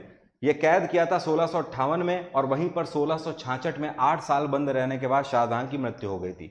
शाहजहां के आखिरी दिन काफी मुश्किलात में बीते थे, कैद खाने में रहते हुए इसका दम टूटा था। अब देखो शाहजहां की जो बिल्डिंग्स हैं, यहां से डेफिनेटली क्वेश्चन बनते हैं क्योंकि ये इंपॉर्टेंट भी है। गोल्डन एज ऑफ बिल्डिंग है इसके टेन्योर का, मतलब पूरे मुगलिया सल्तनत के। तो इसने तख्ते ताउस की स्थापना करी है, इसी को मयूर सिंहासन बोलते हैं हिंदी में, और इसी को इंग्लिश में पीकॉक थ्रोन के नाम से भी जाना जाता है। इसी में कोहिनूर जड़ा हुआ था। तो ये जो तख्ते ताउस है इसकी स्थापना मार्च 1635 में करी थी। इसके बाद नगीना मस्जिद की स्थापना भी शाहजहां ने करी हुई है 1635 में, सेम ईयर में। ताजमहल की स्थापना 1631 से 1653 में करी हुई है। ताजमहल के पीछे के कुछ फैक्ट्स ध्यान रखने हैं आपको, जैसे कि 1631 में जब इसने स्थापना करी है ना, तो जो शाहजहां की बीवी थी, ये कौन थी, अर्जुमंद बानो। अर्जुमंद बानो अपने आखिरी बच्चे को जन्म दे रही होती हैं 1631 में। तो आखिरी बच्चे को जन्म देते ही इनकी मृत्यु हो जाती है। तो 1631 में सेम ईयर ही, क्योंकि ये इनसे बहुत प्यार करता होता है, इस वजह से इन्हीं की याद में ताजमहल की स्थापना कराता है 1631 में। लेकिन ताजमहल को बनने में पूरे 22 साल का टाइम लगता है। कितने, 22 साल का टाइम। ताजमहल को बनाने में ऐसा बोलते हैं कि 50,000 से ज्यादा वर्कर्स लगे थे। ताजमहल को बनाने में 1,000 से ज्यादा हाथी भी लगे थे। समझ आई बात? ओके। ताजमहल के जो मेन आर्किटेक्ट थे, इनका नाम आपको जरूर ध्यान रखना है, भूलना नहीं है। ये 2 मेन आर्किटेक्ट थे। पहले थे उस्ताद अहमद लाहौरी। कौन थे? उस्ताद अहमद लाहौरी। और दूसरे कौन थे? उस्ताद ईशा खां। ठीक है, तो ये जो उस्ताद अहमद लाहौरी थे और उस्ताद ईशा खां थे, इन्हीं दोनों के हाथ कटवा दिए थे शाहजहां ने। ठीक है, क्योंकि ये दोबारा से ऐसा ताजमहल ना बना पाए, इस वजह से शाहजहां ने इनके हाथ कटवा दिए थे 1653 में। कुछ लोग बोलते हैं पूरे 50,000 वर्कर के हाथ कटवा दिए थे, नहीं ऐसा नहीं किया था। ठीक है, इसके बाद रेड फोर्ट, लाल किले की स्थापना करी है 1638 में। जामा मस्जिद दिल्ली में स्थापना करी है 1644 में, और मोती मस्जिद की स्थापना 1648 में करी गई है। देखो मोती मस्जिद जिसकी स्थापना शाहजहां ने करी हुई है, यहाँ पर थोड़ा सा कंफ्यूजन हो जाता है। मोती मस्जिद की शाहजहां ने स्थापना करी है आगरा में। ये मैं इसलिए आपको बता रहा हूं क्योंकि एक मोती मस्जिद दिल्ली में भी बनी हुई है, और दिल्ली वाली मोती मस्जिद की स्थापना औरंगजेब करेगा अभी आगे। ठीक है, तो ये हो गया शाहजहां का टेन्योर। शाहजहां कैद खाने में बंद हो जाता है, शाहजहां की मृत्यु भी हो जाती है 1666 में। यहां से इसके अलावा कोई क्वेश्चन नहीं बनेगा। अब आ जाते हैं शाहजहां का जो बेटा है औरंगजेब, गद्दी पर आ चुका है 1658 से लेकर 1707 तक। जितने भी मुगल राजा हुए हैं, सबसे ज्यादा क्रूर मुगल राजा और इस्लाम धर्म का कट्टर प्रचारक हुआ करता था औरंगजेब। औरंगजेब की अगर बात करें तो इसने आलमगीर का टाइटल एक्सेप्ट किया था। आलमगीर का मतलब है, इसके हिसाब से आलमगीर का मतलब था कि अगर अल्लाह और प्रजा मतलब जनता के बीच में अगर कोई है तो वो आलमगीर है, मतलब औरंगजेब है। इसका ये भी कहना होता था कि अल्लाह जो भी कह रहा है वो हमसे आकर कहता है और मेरी बात ही अल्लाह का हुक्म है। समझ आई बात? और अगर आप मेरे हुक्म की तामील नहीं कर रहे हो तो इस केस में आप अल्लाह के खिलाफ जा रहे हो, आप इस्लाम के खिलाफ जा रहे हो और आपको जीने का कोई हक नहीं है। आपको मैं खत्म कर दूंगा, ठीक है। अब देखो, जब ये क्या करता है 1658 में गद्दी पर बैठता है, पहले ही अपने पिता को क्या करता है, कैद खाने में बंद कर देता है 1658 में ही। फिर 1658 के बाद 1659 में अगले साल ये अपने बड़े भाई दारा शिकोह के खिलाफ बैटल लड़ता है। इसी बैटल को बैटल ऑफ देवराई के नाम से जाना जाता है। इसमें दारा शिकोह को हरा देता है।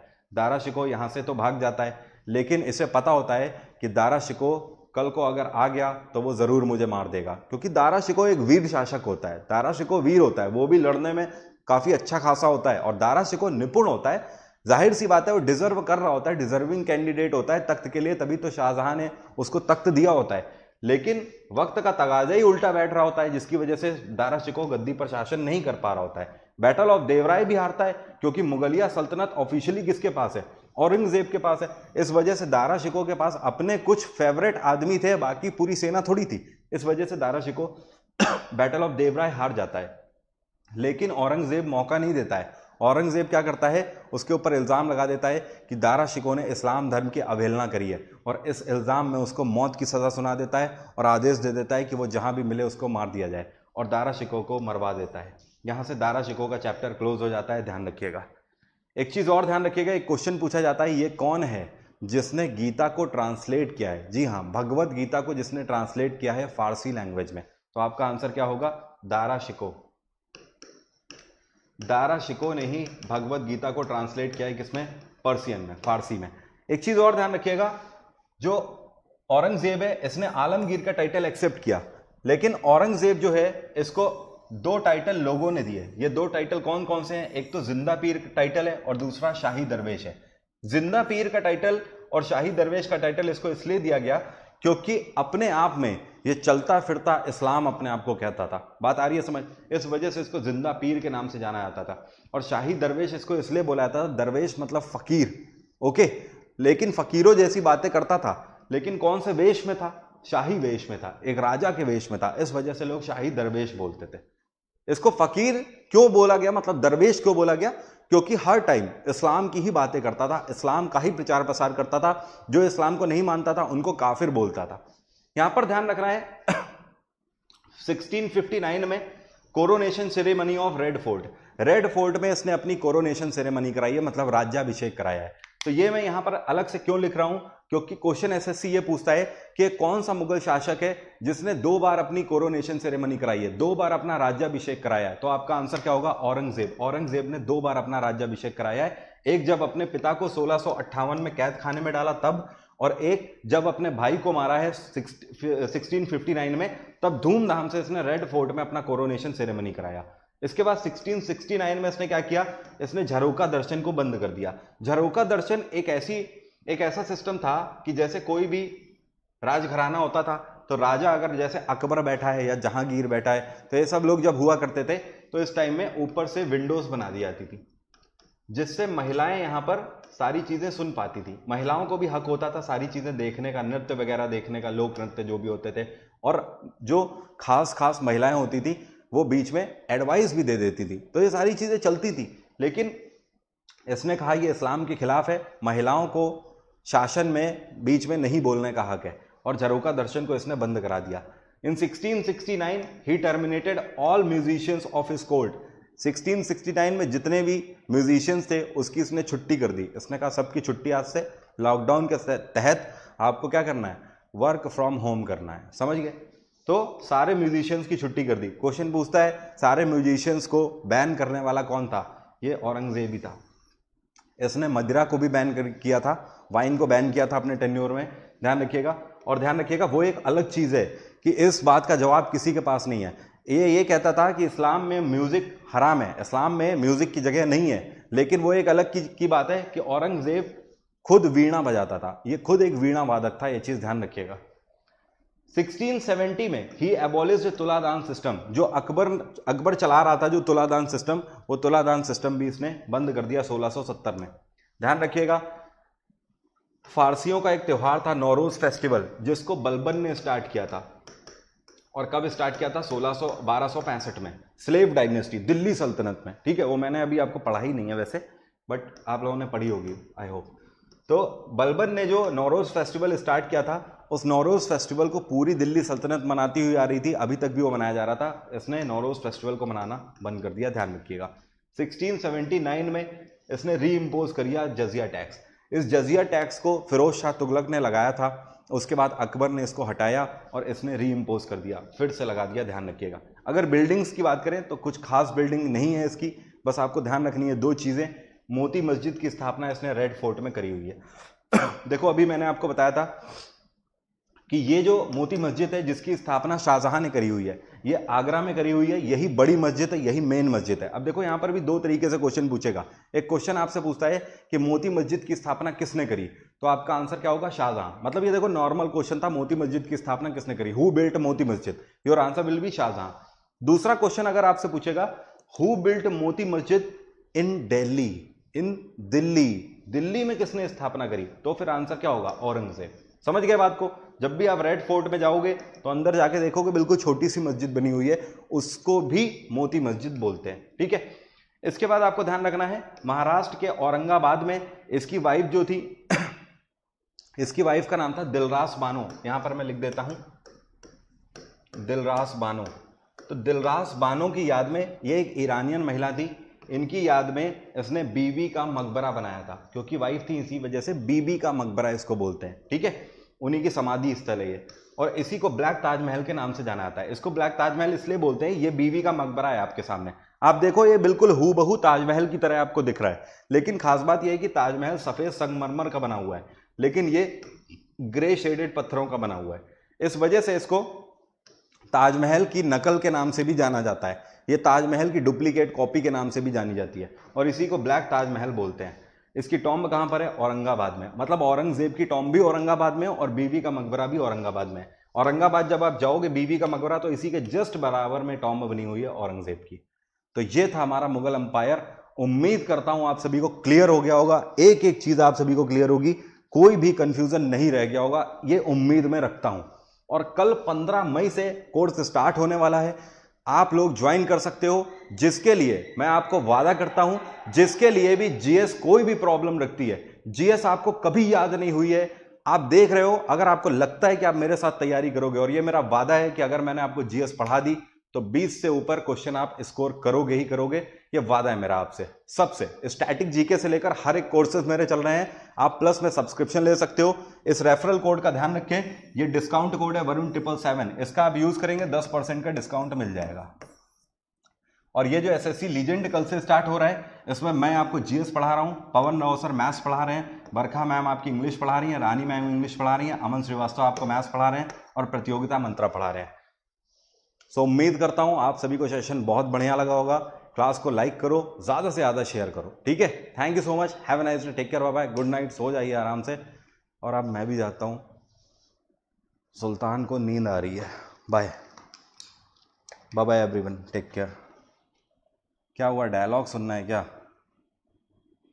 मुझको लंबी उम्र की दुआएं मत दो, जितनी भी गुजरी है नागवार गुजरी है। समझे बात को? हाँ जी मिनेश शर्मा, बिल्कुल सही है, बिल्कुल सही है, बिल्कुल। आखिरी जो मुगल शासक थे वो बहादुर शाह जफर सेकंड थे, 1857 की क्रांति में भाग लिया था उन्होंने। हाँ, पीडीएफ के बारे में एक चीज ध्यान रखिएगा, माफ करिएगा मैं बता नहीं पाया। पीडीएफ जो है, ये पीडीएफ आपको मिलेगी अनअकैडमी का टेलीग्राम ग्रुप ज्वाइन करिए, इसके डिस्क्रिप्शन में दिया हुआ है, वहां पर मैं शेयर कर रहा हूं अभी थोड़ी देर में। अगर अभी नहीं कर रहा हूं तो मॉर्निंग तक जरूर कर दूंगा, उसको ज्वाइन कर लो, वहां पर शेयर कर रहा हूं सेम पीडीएफ पूरी, ठीक है। चलो bye bye, take care, have a nice day, love you too everyone, bye.